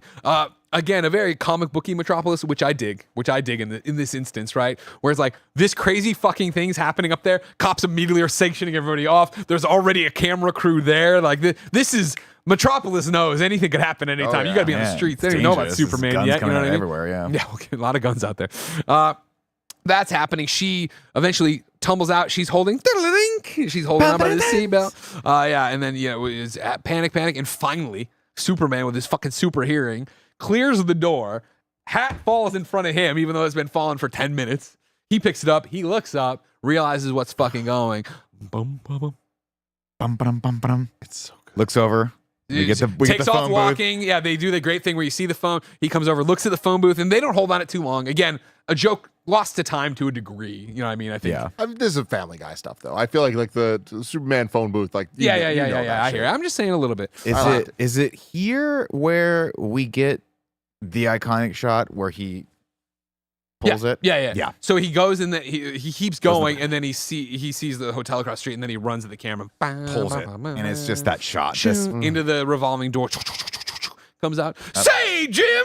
the guy's like, hey, man, it's a nice Superman, of course, What's still going being on? Superman, still being like, 1 second. Yeah. Acknowledges be- the man yeah. yelling at him, catcalling him. Doesn't want to be mean. Yeah, exactly. Rude. And then up into the sky, just as Lois, of course, lets go. She falls down. He, of course, comes up, grabs her. Don't worry, miss, I've got you.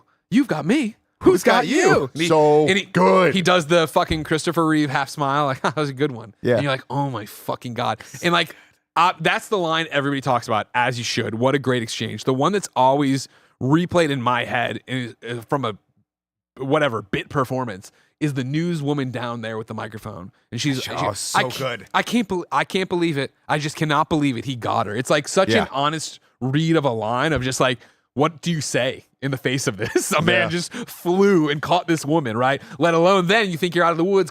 Helicopter comes down. He grabs the helicopter by the ski and lifts it up too. Oh my And just God. has The that one theme's moment just where as blaring. it's coming, he like grabs it and softens it. Yeah. And then just keeps going upwards. So cool. Yeah. So cool. Again, You know, for me, as we will talk about it soon, in the flying sequence, everyone knows, I hate how he's holding it. I love it. I hate how it's one arm weirdly extended. I buy into sometimes in Superman mythos, as goofy as it sounds, Superman, they've written it before that he kind of has like a protective, not bubble, but for just to simplify, a bubble around him so that he could grab things of And help fly different masses Yeah. and not have them collapse as they would in real life. Similar to how he could grab a woman by her fingertips and they could fly flat out rather than let her go. I mean, this thing could take the full weight of the helicopter. It is landing gear. It's fine. I just don't like how it's held. But this Yeah. is like my 4,000th time seeing the Yeah. scene. You know what I mean? I'm just whatever. But I love he puts it down, and his first instinct is to be like, "This guy needs help." Yeah. What does he see? Gentlemen, this man needs some help or Yeah, whatever. man something needs like that. attention or something Yeah, like that. something like that. Something Yeah. so official. And then he's getting ready to take off and does just the second guess of like, you know, statistically, see. I hope this doesn't put you off from flying. Yeah, yeah. Statistically speaking, it's still the still the safest way safest way to travel. What a great fucking line. And then she just faints. It's yeah, just like, he flies off, but he flies off and he does the bye, which Yeah, I love. just I love. so Bye. good and fun. He's such a, you know, like, again, I would have almost blown past this too, of course. Who are you? A friend. Friend. You know what I dude. mean? Oh. And like that's something again, like Christopher Reeve was a man, right? And as you watch Superman, and I mean like in a bullish sense, I mean he's a human being, right? You watch the Superman documentary, and there's a lot of sides of him. You're like, ooh, maybe that wasn't the best thing. You know what I mean? Yeah. But he got this character, and there's another. I didn't get the clip because it's not worth it. But if you ever want to go find it on your own, of him on some other couch talking about who Superman is, and he's like, he's just a friend, and that's what people need more than ever right now. You know what I mean? And we have neighbors, but and this is like, you know, in the 80s, I think, because this wasn't for Superman 1. He's talking about it. He's like, people are barring their doors and doing all this stuff, and they don't know their neighbors. Like everybody just wants a friend, and that's what he is. And like, it's so great in this. And again, in the sequence you're about to get of basically the Paw Patrol, you know, no threat is too big, no pup is too small. Like, you know what I mean? He's gonna go do. The cat in the tree is the best. He saves Air frisky. Force One and Yeah, then yeah. goes and then immediately takes the cat out of the tree. Yeah, exactly, right. So it's just amazing stuff, of course. I always forget the Air Force One sequence. Yeah, me too. I always well, it's forget because it. the escalation here, right? Of Yeah. we save the helicopter, we take off. What do we go to next? Cat burglar. Dude's Oh cut yeah, out the the cat window. burglar. Oh my god, it's so fucking funny. And again, like you get the little like Batman Adam West isms every Yeah, once in a yeah. while, but it like Something wrong seeing with the this guy elevator? actually like climbing the building. Like, Yeah. what world is this? Yeah, Awesome. something wrong with the elevator. Oh, and he falls down, going down, comes down, catches him. He grabs the guy and turns, and the dude's doing his work. He's like, nah, thank you so much, Andy. And I immediately thought of, hey, up here, like from the Yeah. from Hey, the big guy, newer- look yeah. up. Look up here. I was like, Eyes eyes up me here. exactly of that, the Yeah, tone yeah. and sort of vibe of that. You know, then he lands, and again, like lands just like Officer. officer, and he goes, Officer O'Malley. They say confession's good for the soul. Well, I'd listen to this man. It's like, damn, Superman, you've been practicing before you Yeah, saw this guy that? knows what's up. You're just like ready for anything. He flies off, and O'Malley's like cuffing him, like, what the fuck? Then yeah, we go back, and again, we're intercutting this with all these flight scenes. You know, and again, and Right, I we're think seeing the flight for the first time. one of the things that I've heard so many times, and I heard again today on the podcast I re-listened to from Dick Donner, of like, again, they didn't know, they'd never done the flying stuff before. So is it going to work? Is it not going to work? Yada, yada, yada. And the way he describes it, I think it's the scene in the fortress where he flies out that first time was the first time they ever like tested it full suit and yada, yada, yada. And he says of like, he's like, that's 90% Chris. Because he was the one who came in and was like, I'm going to turn and I'm going to like, he had been a surfer, so he knew like stuff like that of like, he should be rocking his body in a way nobody would have thought if they didn't do that. And so like the scene, the way he tells it is like, they did the first thing and he flew off on first take and it's not easy and it's all easy. He just flew off and it was just dead silence. And then Yeah. the place erupted in cheers because they knew they had it. And I think even here, again, with the rear projector and like him flying and then they pan out and he's upside down and he comes back right side up and he's doing this and it's just like the way we all think of Superman flying, Christopher Reeve invented on set, great. right? And it's just incredible to see it happen. Incredible is a great word. Like, goddamn, this looks awesome. Yeah. Of course, yeah, a lot of crime in Metropolis all at once. And we now go to, there's a shootout with the fucking police and these guys, and they run to the docks, and half of them the get on the boat, and yeah. half of them don't. All right, you got us. One guy says, I'm like, a cop would shoot you to death right now. Yeah. You know? Oh, you got us. No, you just fucking shot my best friend. However, we cut to the boat, and it's these guys just counting money, being all bad guys. As me and Ben always pretend we were bad guys. This Yeah. is what I'm channeling when I say I'm Yeah. a bad guy. Ben goes,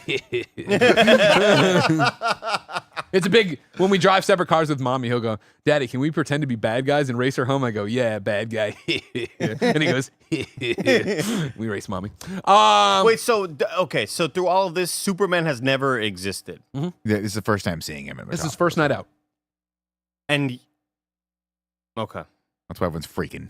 They're freaking. Never seen this before in their life.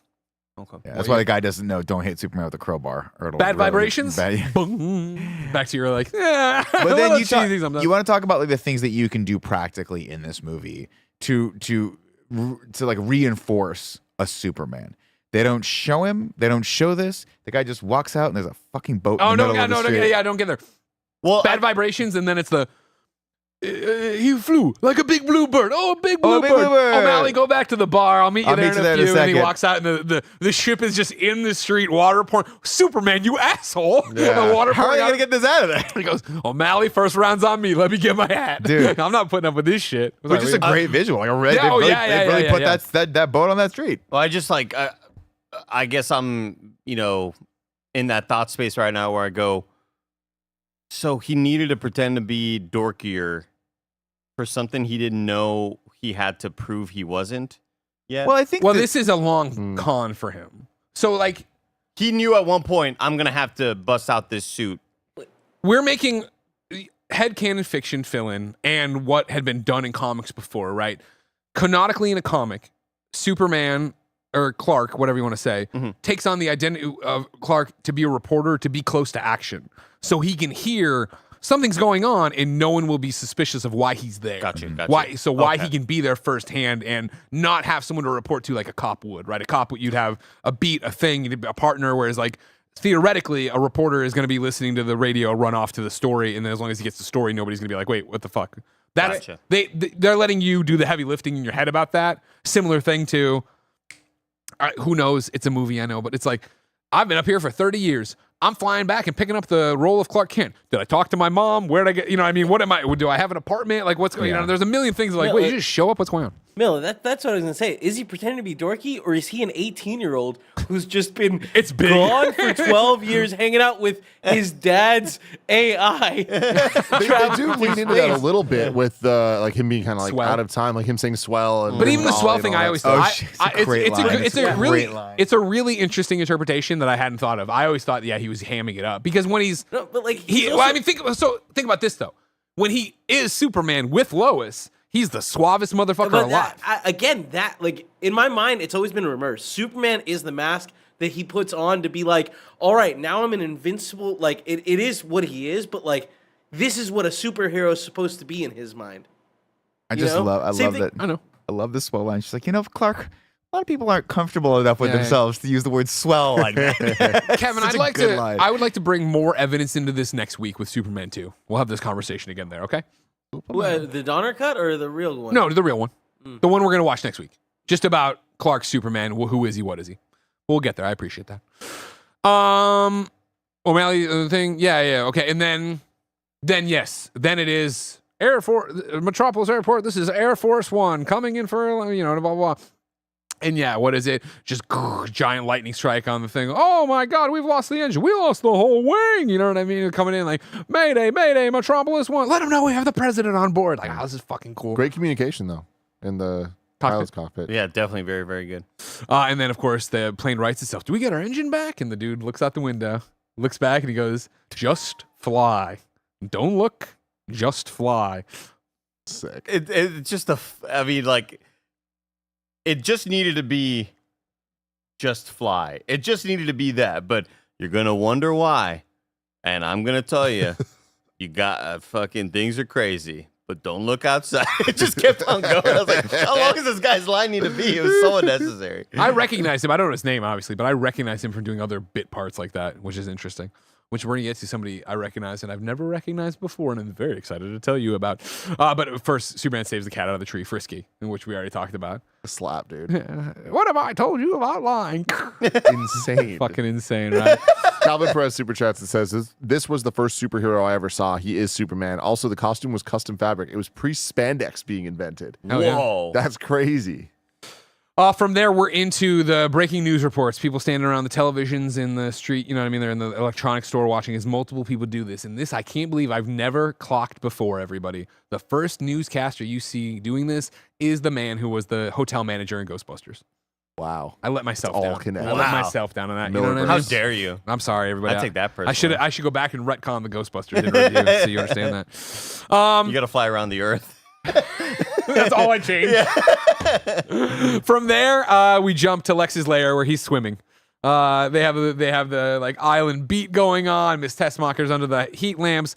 This is also where Otis All is the wigs. fluffing the wigs. So we go, oh, he's bald. Gene Hackman didn't want to shave his head, Yeah. but he's bald. Neat. Okay, cool. And he finds one and drops stuff in the bed or whatever. Which is fascinating because that feels like something you don't even necessarily need to add to the movie. Like I know nowadays you can't have a Lex Luthor without him being bald.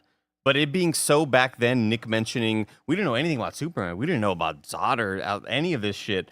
I feel like he could have just had hair and nobody would have I feel like been the wiser except for the hardcore. Lex Luthor being bald is that's like, you got to do that. And for their first thing here, I think we say, I think a whole generation at this point had grown up on Superman comics. Yeah. So they knew that Lex was bald. Okay. So they needed to do something with it. And this is a nice little workaround. Yeah, I Yeah. liked it a little And I like how he different. kept like it. changing it. And he had like the So white funny. wig and stuff like The that. white streak. Yeah, yeah. This is where, sorry. His base is so cool. So Like the cool. fact that it's a flooded stairwell. Yeah. Like you can see entrance to track 11 and Yeah. 12.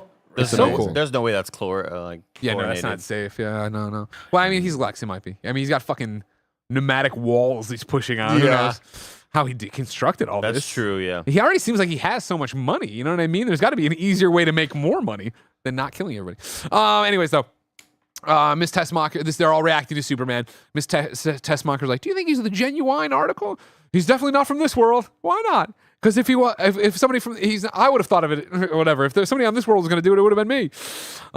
We set this up and set up obviously that he's got to stop him for his plan here, right? And we get the robe bit that is funny. Otis, next time, give me the robe when I'm out of the pool. From there, we're back to Perry's office. Perry's got all the newspapers going through. Look, it flies. It's this, it's that. And like just awful photos of Superman. Just horrible photoshops of Superman. Just awful.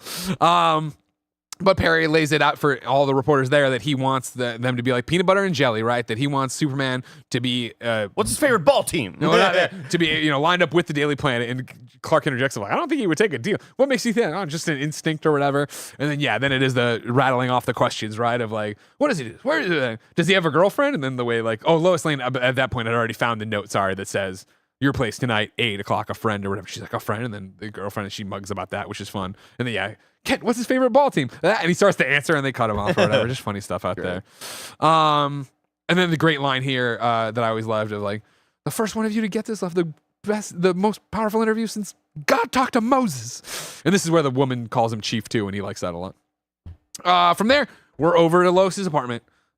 This is another one. There's two scenes that are famously, I guess it's not a bad thing, screen tested for this, and this was one of them landing. I think it's if we ever go and find the footage, or you want to find a screen grab, Kev, it's Christopher Reeve, way smaller in this suit, huge fucking pit stains. Because it's just like they're on some stage doing this, and he's just like fucking dying in the suit as he tries to act through it. But I mean, chemistry. It's You know what I great. mean? We talked about I've talked at length about the chemistry between the three villains, but the chemistry between Lois and Superman, fucking palpable.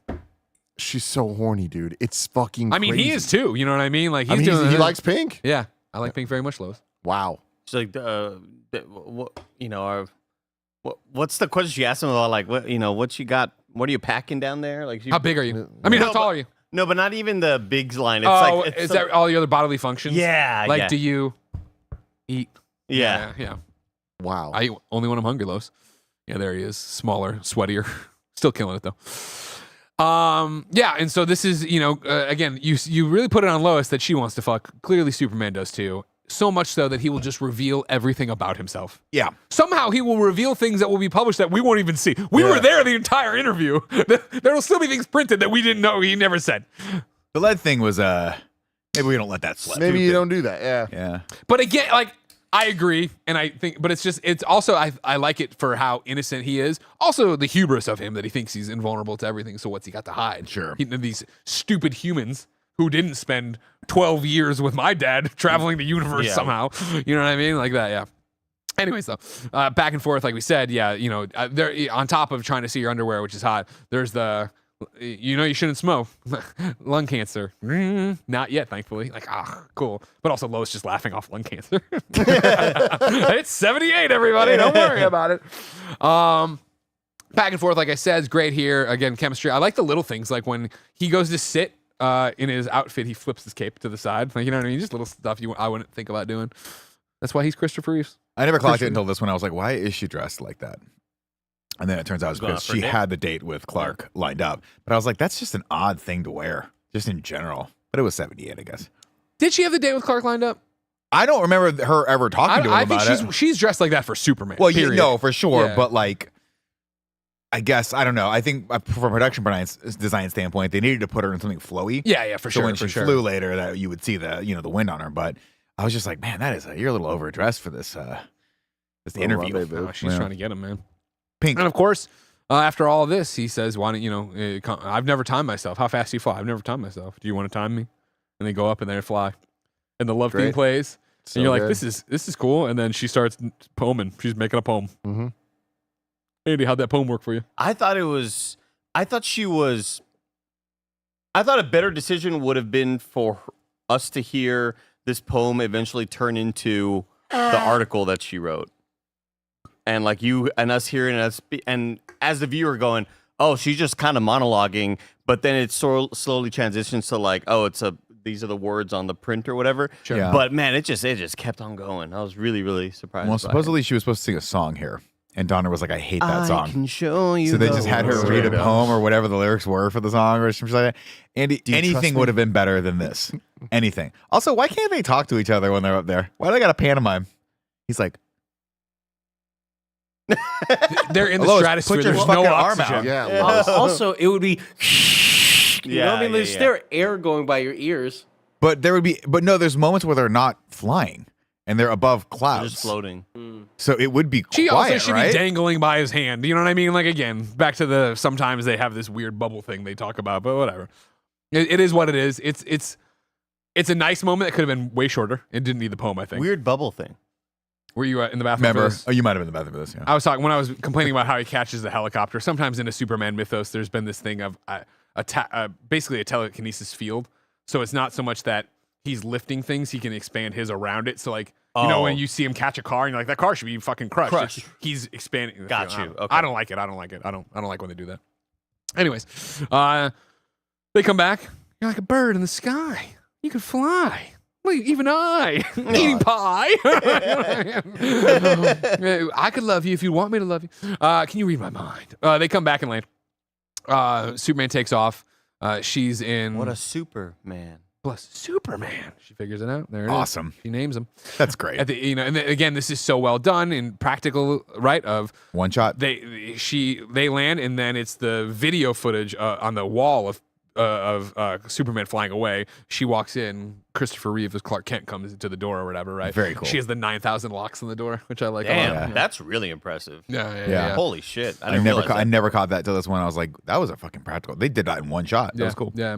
So And then so the door opens up, and we're in a emergency break here. EJ Matter says tactile telekinesis. Now that of course is Superboy's power. Con-El, my favorite superhero. So let's not act like I don't know what tactile telekinesis is. don't think I've he's never accusing you of heard that. them call the Superman. I don't think that was bubble. the accusation. I want to make sure he's not fucking thinking that what I just described is that I've never seen that defined as tactile telekinesis. It would make sense, of course, because it is Superboy's power. I did 100%. notice a lot of subtext in that, the way that he typed that. The Thank way you. he typed Yeah. that message. I just want to make sure. Very like poignant. I just want to make sure. I don't think it's the same thing. It would kind of make sense, but it wouldn't make sense for you figure that version of Superman either. I want to shout out Smudge Ghost in the chat. It says, nice. I was able to pick my kid up from daycare and they're still going. We're going to be going to your kid's next birthday. Kid's gonna graduate, and we'll be here doing Superman interview. Anyways, this is where Clark shows up, and as we've talked about it, she goes to get her coat or get ready or whatever, and Chris does the great, and like looks at it and like does it. And he's Lois, like, the Lois, voice there's something I need to changes. tell you. Ah. And like then she comes out and he loses his nerve, puts it back in and back. I'm gonna So show you a good. swell time. Should we push off? You know what I mean? Like, oh man, this guy's living nightmare. But yeah, like, but I guess the thing that kind of annoys me here is he reacts as if it's like, man, I'm doing a great job. I sure did a great job as Superman. And it's not what we're used to seeing. I guess it's just not what we're used to seeing in a lot of superhero movies where they realize, fuck, I think the love interest likes him more than me. Damn it. How am I gonna, because as she walks through the door, she says, what does she say? That's Clark. Nice. Great. Yeah, That's it's something Clark like- nice instead of yeah. that's nice Clark. and he kind of has this look at the camera. He doesn't look at the camera, but he kind of has this look of like, fuck yeah, I killed it out there as Superman. But she's not stoked about you though, homie. She's stoked about Superman. Are you stoked to be you, Clark? Are you stoked to Yeah. be No, nobody's stoked You're about you. you're in a jail right now, you know? Your own design. I could Could be just wrong live in the about this. fortress. I could be wrong about this, but I do think there was a deleted scene somewhere along the line where Jor-El was like, "You have to have a secret identity of some sort to like protect people from whatever that is." I don't remember I that, but might be it might- completely He has to wrong. I be a might have been dork. making that up. But I'll go through my DVDs tonight, find out if I can please find it do, for you. Don't worry please about do. it. Thank you. And also, EJ did stand down. I just thought it was the same thing, not an accusation. Okay, thank you very much. I'm sure I've said so many things wrong. The comments are going to get me for already. The So it's like, defense whatever. rests. Thank you.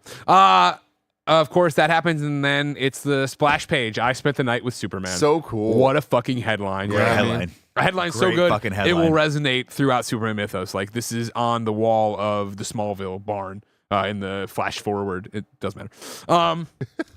Like, it's that good of a headline, Andy. I mean, you put that on a YouTube headline, as people are clicking. that. Yeah, right. It's Lex and company reading it, right? And everybody's reading it, and I love it as they all read it, and there's just great. And Lex is like, "It's too good to be true," and she goes, "It's too good to be true. 6'4", 225 never lies." You know what I mean? Just the difference of it, in like, oh, Miss Tessmacher, some people No, can I never see lie. chewing gum, and some people, I never lie. Yeah, I never lie is the dumbest thing they could have possibly put in this because, of course, he's just lying constantly to everyone. No one ever asked him. Fair, sure. A lie by That's how omission. you get him. sure. That's how you get him. Clark Kent, are you Superman? Fuck, lied. I don't lie. Shit. I read a thread that was like he lies multiple times in All the this, time. like All multiple the times in time. this. Yeah, he changes history literally with every action he does. He Yeah. changes human history. His mere presence changes human history. Doesn't matter. Lex is so smart and rich and diabolical that he figures out, of course, that in this article, he says that Krypton blew up in 1948, which, of course, he never did. He never No. said this to Lois in the entire interview we watched, which they're asking a lot of bad questions here, Lois. You're just asking stat page stuff, doesn't matter. And so he flew 3 years in a ship to get here, which he also didn't say. But Lex is able to triangulate that and then go up to get his little thing. N, Mr. Luthor, M. No, N, as in nincompoop, Nimrod. And then he steps on his hand. I loved this. It's all very campy and goofy, but whatever. Yeah. I liked it all a lot. They roll him over there. He goes up there. He gets the National Geographic or whatever it is, rips out the page. I'm like, oh, that's painful. I hate that. But it's a guy in, what is it, Addis Abbey, something to that effect. Addis Abbey or whatever, with a green rock. And then, are we going to Addis Abbey? what are people wearing in Addis Abbey? Luther's like, oh my hate God. these two. I hate these fucking people. Again, he shouldn't work with them. He should kill them, but it was funny all the time. They remind me so much of the Looney Tunes like mob characters. The little guy and the big dopey guy. Yeah. Like they just remind their Well, dynamic. if you like Looney Tunes, let's go to the next scene. Yep. Where they're like, we need to hijack and reprogram a missile. Mm-hmm. Let's come up with the most cartoon fucking shit to do it. Lex rigs a car to fucking, no one sees it. Flips the car, then they put Miss Tessmacher out. Then the missile rolls down the street with an Army or Navy convoy.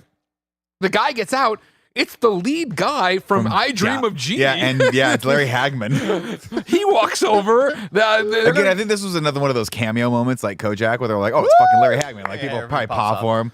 And then he's like, don't worry, guys, I'll make out with Yeah, this I woman. wouldn't ask anybody to do something I want. Vigorous chest massage and mouth to mouth. I wouldn't ask Jesus anybody, Christ. but Lieutenant or whatever. And then Lieutenant Hutt, and they all turn around. Yeah. And meanwhile, I have to rewind that sequence because obviously it's like so stupid and unbelievable that like this woman may be dead on the ground and just whatever the fuck. We're bad guys. But as they're running up there, because I rewound it, and as they're running up to the accident, a guy goes, "Hoo-wee," and I was like, "Oh my God, is he like looking at this possible dead woman, and be like, hoo-wee, we got a sexy Look at lady the here." tits No, on but that. then he goes like, "Hoo-wee, this is a bad one." I was like, "Oh, thank God, they didn't go that far." Damn, that corpse is hot. Yeah. meanwhile, Otis sneaks into the back and starts reprogramming the missile by reading things off his arm. Lex shows up in the ambulance, puts her in there, whatever. They all reconvene and get away. I did it, Mr. Luthor. I did it, Mr. Luthor. And then here's the line, I love it, of Otis, listen, it's not that I don't trust you.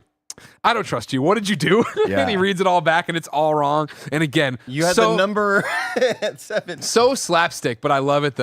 You want to see the long arm? Oh no!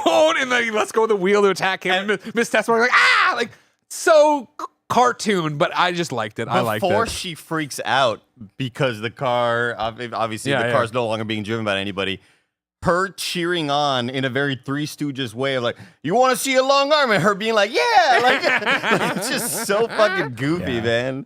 I had to rewind so much of these ending parts because I'm like, I had to have missed some miss a scene, a connective tissue here? with all of what Lex Luthor was doing, because like all of it just seems like so weird. But so they good. So he's like, man, you really messed that up. So we have to go back, and does he have to reprogram the other missile, or is this the same missile? Don't worry. No, man. no, Because don't worry. somehow- Don't worry. Everything you know. There's two missiles. There's two missiles, and one of them is misprogrammed. Don't forget that. So then, theoretically, they only show them reprogramming another missile by virtue of having a house that they have to move that they just randomly The next one, they had all this. The next one is we're just gonna block the road and stall with a for house. time. Where did you get the Oh, house it's a from? nice day out here. This is happening or whatever. They're just like fucking stalling for time. Yeah. Well, Miss Tessemacher now does it. Okay. Yeah, my headcanon on that one was always they misset the first one, and since you don't really care about the first one, where's it going? Hackensack, good enough. And then the other one they do. Oh, for that for makes the sense. fault. So he was like, I'm okay, making that's that what up. happened. That That's makes not, sense. you know, I mean, whatever. I don't know. But yeah, they just do that, and we're like, okay, and then you jump from that to Hoover Dam, and I'm at home going like, wow, this movie is moving. Yeah. We're moving. I forgot how kicking we it just around. move. Yeah, You know this what I is mean? Superman really not doing that much Superman Yeah. stuff. We had a montage, and now we're right to Hoover Dam. Of course, I this looked is, at at this point about 18 minutes left in the movie. I'm like, God damn! Like, again, the movie is very long, but it doesn't feel very long. yeah, it's because, just so many sections, so many things. yeah.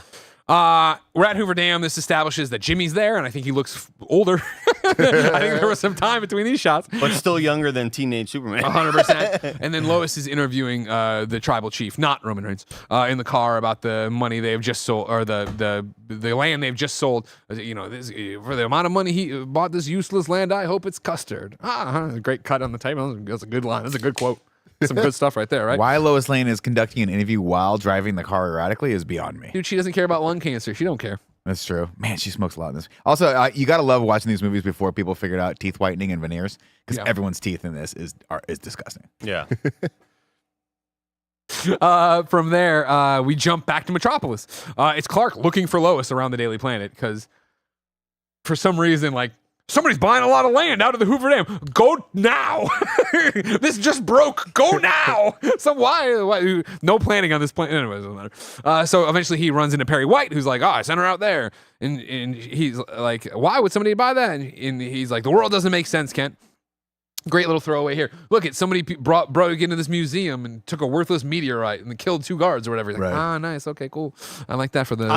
I just love his you know, acting and trying to be, you know, this very innocent kind figure of like, well, I mean, it confuses me why anybody would want to do evil or like violence. Yeah, it's just I love the character he's playing here. And of course, in the middle of all this, hello, Yeah, it hurt my Dolly. ears, bro. Hello, Yeah. Dolly.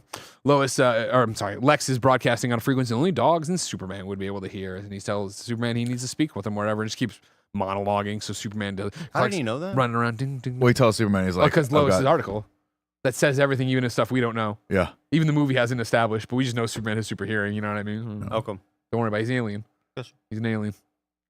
Tells him he's gonna gas the city. Yeah, he's got a pellet. Got a pellet. He's got a you know a WMD.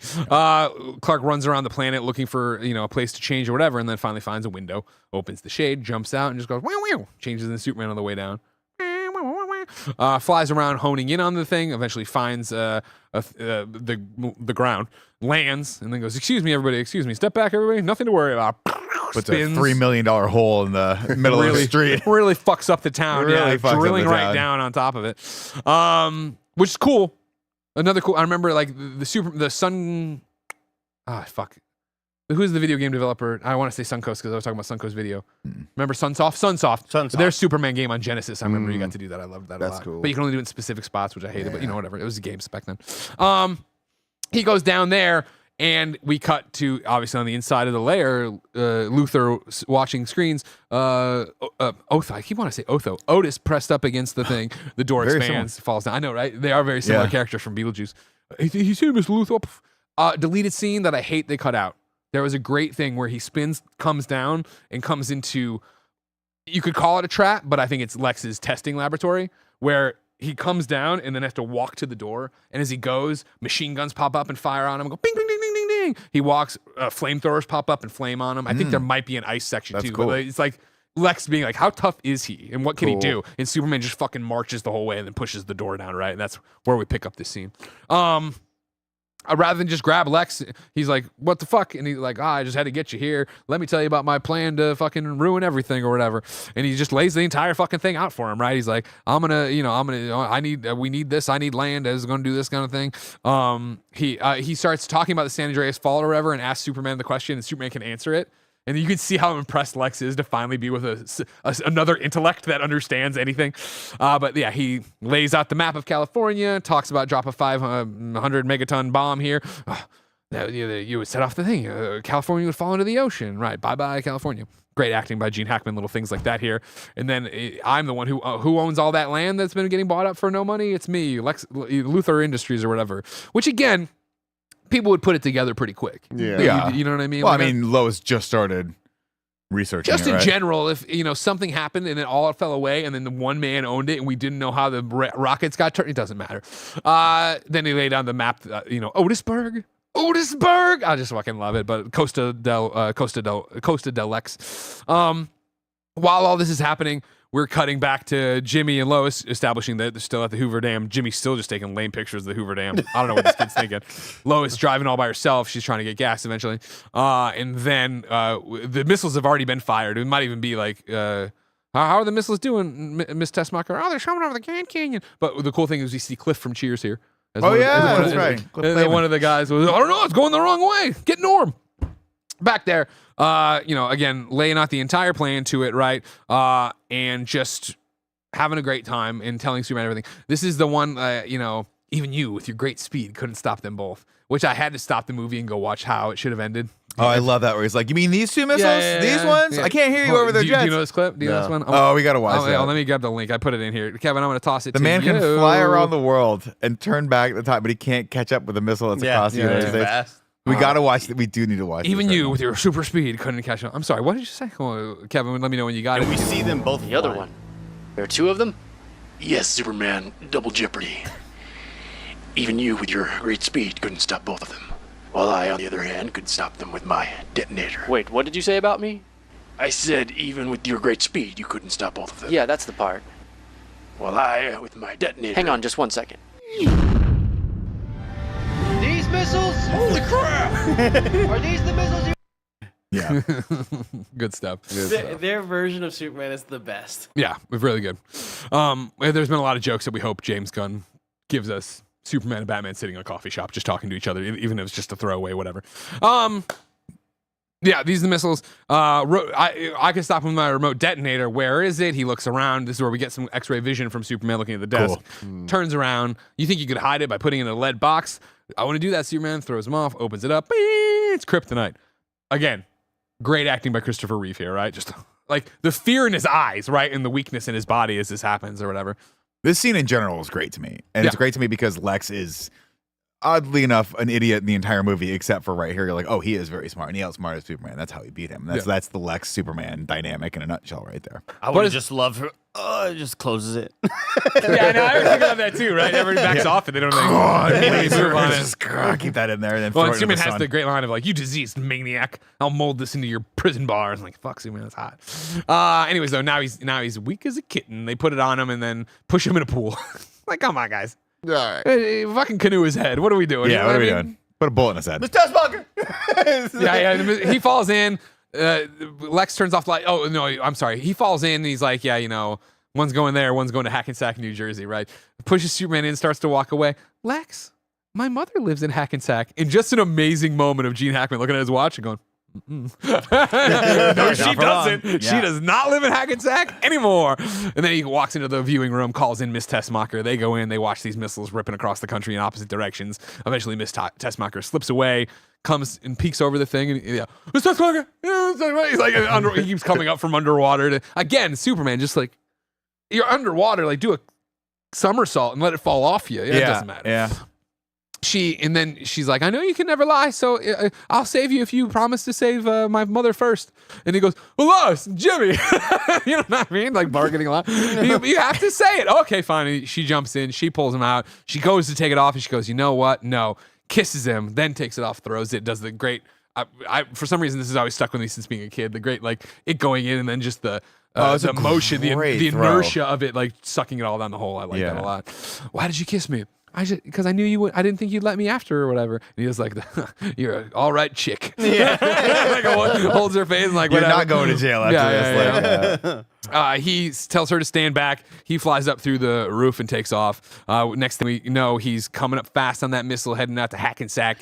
Grabs it from the butt. Dude, it's so cool. And pushes it up into we the get a sky. shot from inside of the rocket. it. It's such a fuck. I don't even know how they did it. Very cool. It just looks like the rocket is spraying his face with hot fucking jet fuel, and he's just like. Back to how Let's go. fucking dope Gene Hackman was, So the late sick. great Gene Hackman. He watches the screen and sees it, and he goes, like so fucking angry at his fucking crew. I love it so much. But as Superman pushes out of space, he turns around and boom. I impact. love it. You see the mushroom cloud just over in California. Yeah, you see the explosion over there, It's like, and then we cut to Jimmy's perspective of the mushroom cloud right in front of him or whatever, right? Lois, of course, needed gas. She stopped for gas. This happens. The earthquake starts. Dude, she pulls love away. Thing explodes. The miniature shots of the sand falling into the fault, or like the dirt falling, yeah. like it looks so good because it is a miniature, and that's the only reason why it can look good in this day and age, because like there's no other way you could recreate this. And like the whole time watching, I'm like, man, what? Like, how did they do this? I'm like, well, it's a miniature, of course, but still, it looks so fucking great, you know? Like, and it's just a still shot of, you know, sand falling into a crease, you know? Yeah, but I'll tell you what doesn't look good. The miniature of the river that gets blocked out. yeah. That looks terrible. They should have Hilarious. cut that out. But I love that Lois just goes through Final Destination here. She's driving this car, and everything's trying to every kill her. single Are you going to thing die is because trying of to the kill her. power lines? Oh the my gas God, station dude. explosion? The crevice chasing you? No, instead you're going to fall into the fault. Like, I don't know that there's ever been a scarier death. Yeah, that's you know? really and you hear it scary. like, oh And then God. it's like it just keeps getting worse. They keep cutting back to it, adding more elements, and it ends with her essentially drowning in dirt. Yeah. What the fuck? Now, if you man? want to pull over and talk about emotional fucking damage to little Greg Miller, I seen this movie. I'm small or whatever, and you jump to my mom. So impossibly small. My mom was driving us somewhere. Just me. I don't think my dad was even there in the country. And we were out like, you know, in like cornfields or whatever. And she still had her Jeep. So this is like, I'm young. I don't know how young, but I'm young. But I'm old enough, I guess, to use a crank window. Because I remember we were driving and they were like spraying manure or whatever. They were doing something with a machine over there. And my mom was like, oh my God, it's going to get dirt in the car. Roll up your window. And I immediately pictured us dying in this. And I was like, God, we're going to die. Like Lois. I mean, to be fair, by the way, I don't think that she necessarily drowned in the dirt, but she drowned in like the dust and everything that was there. I think it just like there's just no oxygen for it. Suffocated. She Yeah, just yeah. suffocates. Yeah. It's so sad. Dude, I did not remember this being the movie. Like, I know that this wasn't one of those in-review moments where I go, oh, is this where this and this is going to happen?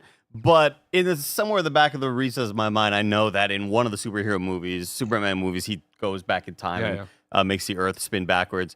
But, like, legitimately, as he's holding her dead body, I'm like, oh, my God, they killed her. Holy You're shit. all getting way ahead of I yourselves. didn't expect that. Oh, All sorry. right. God damn it. I got fucking things I like to say. Way ahead. yeah. So the dam starts to fall apart. Superman's flying through the crevice, rebuilding the broken San Andreas fault. We go to the Golden Gate Bridge. That's getting fucked all up. A I bus didn't is hanging expect off that. of it. You I got a didn't know it train was track. in this.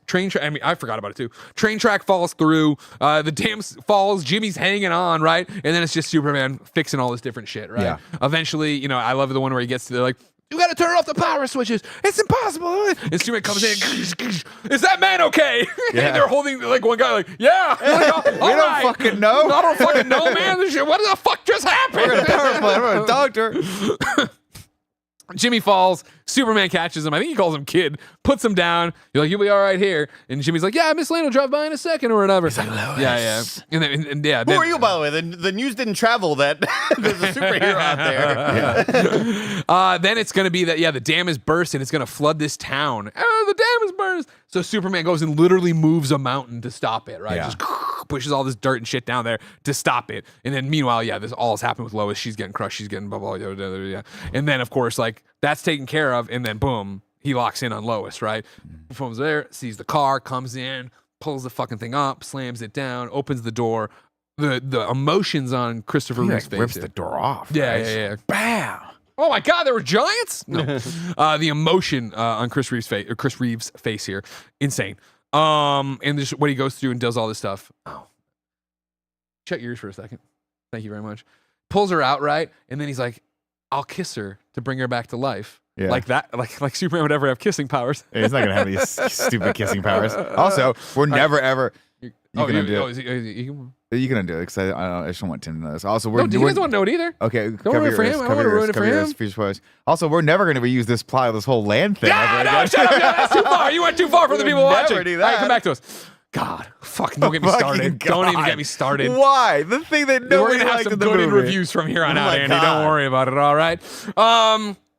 Anyways, yeah, and then he just no, scream and be fucking awesome. You know what I mean? And that's when he boom shoots up into the sky, and he's figuring, and then he goes listening to Jor-El, famous gif. listening to Pa Kent. Yeah, exactly. The famous gif of the joke going over someone's his head. Yeah. And then flies around the world to reverse time and save Lois. Now, I'm a fucking full blown adult, and I still am like, what the fuck? I just Let's put aside the power part of it, Nick. Yeah. Let's put away the power part of it. yeah. He flies around the world Yeah. to reverse time to save Lois. Mhm. We see the dam get rebuilt. When he comes and meets Lois at the car, she throws a little fit, obviously, but she references power lines falling, Yep. earthquake happening, blah, blah. Mhm. So, Do you think did you sacrifice the town, Superman? You rewound this and then went right to Lois? Did the dam fall? Why is there no crevice behind Lois anymore? The crevice should still be coming for Lois right now. This is a plot hole that I can't rationalize myself out Is of. their missile still up in the air? Has the missile landed? No, What's because going on? she references the earthquake and the power lines. So he just spun back the planet just long enough to get her from He beat the crevice there by a minute. But even if he did that, then the dam is falling. The town's getting washed out. Jimmy's dead. Yeah. But then Jimmy walks over and he's like, now- "Oh, thanks for just leaving me in the middle of nowhere, Superman." Great. I'm like, "What?" Now we're dealing with time travel. There is the Superman that was still going in that time, and there's the Superman that was in the future that went back in time. There's two Supermen. We have two Supermen now. There's two Supermen in that moment. There's two alternate universes now, right? Now it's branched off. This is how the Infinite Earths become Spaghetti. Infinite Earths. Shea Raven says, so it must only be in the extended version where he flies through the fault line to fill it back up. No, he I does just in this one talked too. about it. No, I he did just that. talked He about did this, it. yeah, he flew I just talked about that. I said he flew through it. Yeah. He's pushing it. This has only been 3 hours of content. It's not that hard to keep up. Andy kind of interrupted it and talked about the models. I don't know that we ever actually went the specifics of saying like he went in there and like pushed the shit I did. back I up. said it. He flew No, through the okay. back Well, of then it. this guy's totally fucking Thank you off. very much. What a dillweed. What a Anyways, that dingus. happens. She's mean for a second, and then he's like, "I've been busy, Lois." She's like, "I'm sorry. You're right." They almost kiss. Very hot. The chemistry. Joey put it on a shirt. Chemistry would make the S the Superman The symbol in a way that we chemistry. can't get sued. And then Jimmy comes up to fucking be a cock block. You know what I mean? boner killer. Jimmy, get out of God here. damn, Jimmy. Thanks for leaving me out here, Superman. I just saved all of your lives, or maybe endangered them again. I'm not sure what's happening in the timeline. But I did all this for you. And then we have the too bad Mr. I got one more thing to deal with. He flies off. Too bad Mr. Kent wasn't around to see this. Yeah, they're never around at the same time. Wait a second. Lois Lane, that's the silliest idea you've ever had. Worst scene in the movie. That scene right there? Yeah, I hated it. Which part? The Lois Lane, like almost putting it together but not putting it Oh, together. okay. Didn't like it. Yeah. Okay. I appreciate that. I understand. I think, again, it was a callback to the George Reeves show. Yeah. Little thing, but whatever. This fucking show, Andy. It's crazy. Am I wrong How about that, Chad? influential it I was. want to I've say never that seen there that. was a lot of that too in there, like Lois always being on the cusp of it, but then talking herself out of it. Maybe I'm just conflating with comics. It doesn't matter. Part of me wonders if this is just one big Greg prank. There was never a show before that. Then from here, we go to the prison where the warden's working in his office. Then the sirens go off. The dogs start barking. Warden goes out in his Juliet balcony he has for some reason. It's Superman flying in 2 guys. No due process. No evidence. Just coming in and dropping them off here. Sure, this won't blow back on anybody. Yeah. Anyways, drops him off, and then the warden's like, he's like, I got 2 guys for you. Who is it? And Lex is like, rips off Gene Hackman rips off the thing. It's Lex Luthor, the greatest criminal mastermind or whatever. Yeah, the greatest criminal. And then they start, and it's like, does the world know you, Lex? I've been here 2 hours. I don't know. Are you really the greatest? Should the warden know who you are? How'd you get all this money? Why are you so obsessed with more money? Are you wanted? Is he a wanted man? Couldn't you just put it in the stock market? Everything you put into this fucking hole? Yeah. I don't know much, but you seem the kind of guy who could call the stock market easy in this. Or just use your Real intellect to estate, make money the land. right That's way. what we're hung That's up on. crazy. Huh. All right, Lex. Interesting interpretation of the character. Luckily, Like to which the president. I just always imagine like right after that, like Superman flies away, and the warden's like, "Well, we can't keep you." I guess here." call the police. Yeah, I you don't have to be know. arrested. There needs Why to be not? some sort of paperwork. Not my before you come to jurisdiction, you prison. Yeah, fly him back to the fucking New York officer O'Malley or something, right? But then, thank you, Superman. This nation owes you a great debt. Don't thank me, Warden. We're all part of the same team. Flies off with a little America. wave, and then of course the fucking classic, God, right? it's good. Just flying over Superman, our protector, flying over Earth, just happy to have a planet to call his own, and then he looks at us and smiles and flies off. Good stuff. So good. Skagagaga! Ragu. Super Bagu. Ooh, Super Bagu. What's up, everybody? Welcome to Rad Guys Talk Bad Guys, the podcast within the podcast where we rank and review all the villains of the Superman in Review series. Obviously, with no one to compare to, Lex Luthor, Otis, and Miss Tessmacher are all going to go in at bad guy number one I'm from not the sure movie Miss Superman. Tessmacher is bad. I mean, she hangs out. You know, she got bad taste. Yeah, I don't know. You know, I'm always I don't know. wondering what's the relationship here. You know, put it on the list, sure. but I got to assume that she's just like, she it's kind of along for the ride she here. maybe got an internship 20 years ago. Yeah. And she never left. I'm excited Yeah. to see her. And this isn't future spoilers because I don't know anything, but they have a version of her in this movie running alongside Lex in the James Gunn movie. Really? Yeah, Eve Tessmacher. Whoa. Oh, that's right. She's the one taking the selfie out the thing. She's the one outside the fortress in No the latest shit. trailer. Yeah, Yeah. Awesome. So I'll see what they do there. Baby Joey. Baby Joey. Fucking, if you haven't watched my reaction, my 50-minute reaction to yesterday's mostly old trailer, go watch it right now. Watch me pop for Baby Joey. I'm fucking pop for Baby Joey. Joey's out. Baby Joey's there. Good Lord. And then, of course, ranking the movies. Currently, number one is Superman, the movie. Will it remain there, Andy? Do you think so? No, because I've always heard that the next one is like the good one, the better one. I'm excited.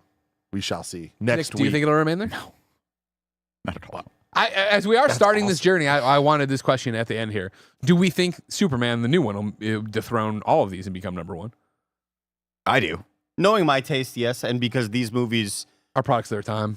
well, no, not just that. It's mainly I didn't grow up with these. I don't have a soft spot Sure. for them in my heart. Where, when we look at past older movies, where I go, yeah, the newer one probably a better product overall, but this one's just so special to me. I don't have that for these movies, so I could easily see me digging the new James Gunn movie more. I feel like from what I know of these movies so far, we're very early in this, but James Gunn would have to royally fuck up the new one for it to not be number one. Yeah.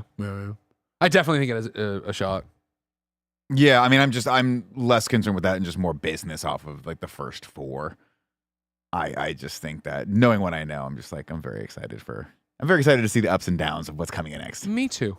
Me too. And I hope you are, because we're going to do this every week the next couple weeks leading into the release of Superman 2025. Let us know in the comments below what you think of Superman, the movie from 1978, as we are 4 minutes shy of 3 hours on this episode of In Review. Huh. Do you want to Flew by. spend 4 more minutes, I think, like asking each other what we think the next movie is going to be about then? No. What do you think Superman 2 is about, Tim? Superman 2. Don't Make a Poker prediction. face. Poker Poker face. face. They Make made a me close prediction. my ears earlier. Okay. Yeah. When you We were were in the talking about restroom. way further. I do think Way. at this point, I know. I mean, I don't know which one this is, but I imagine that the three from the beginning are coming back. And y'all telling me that this movie was shot at the same time as 2, it's like that's probably what's happening, which is exciting. The Phantom Zone, is that what it's called? The Negative Zone? No, Phantom Zone. Zone. Yeah. Zone. What's the negative zone? Fantastic Four. That's right. Yeah. No? Yeah. Yeah, sure. So good, Andy. I love you guys. Have a super day. Have a Great super job, day. Greg. Good job. Thank you. today. Great job. Fun time.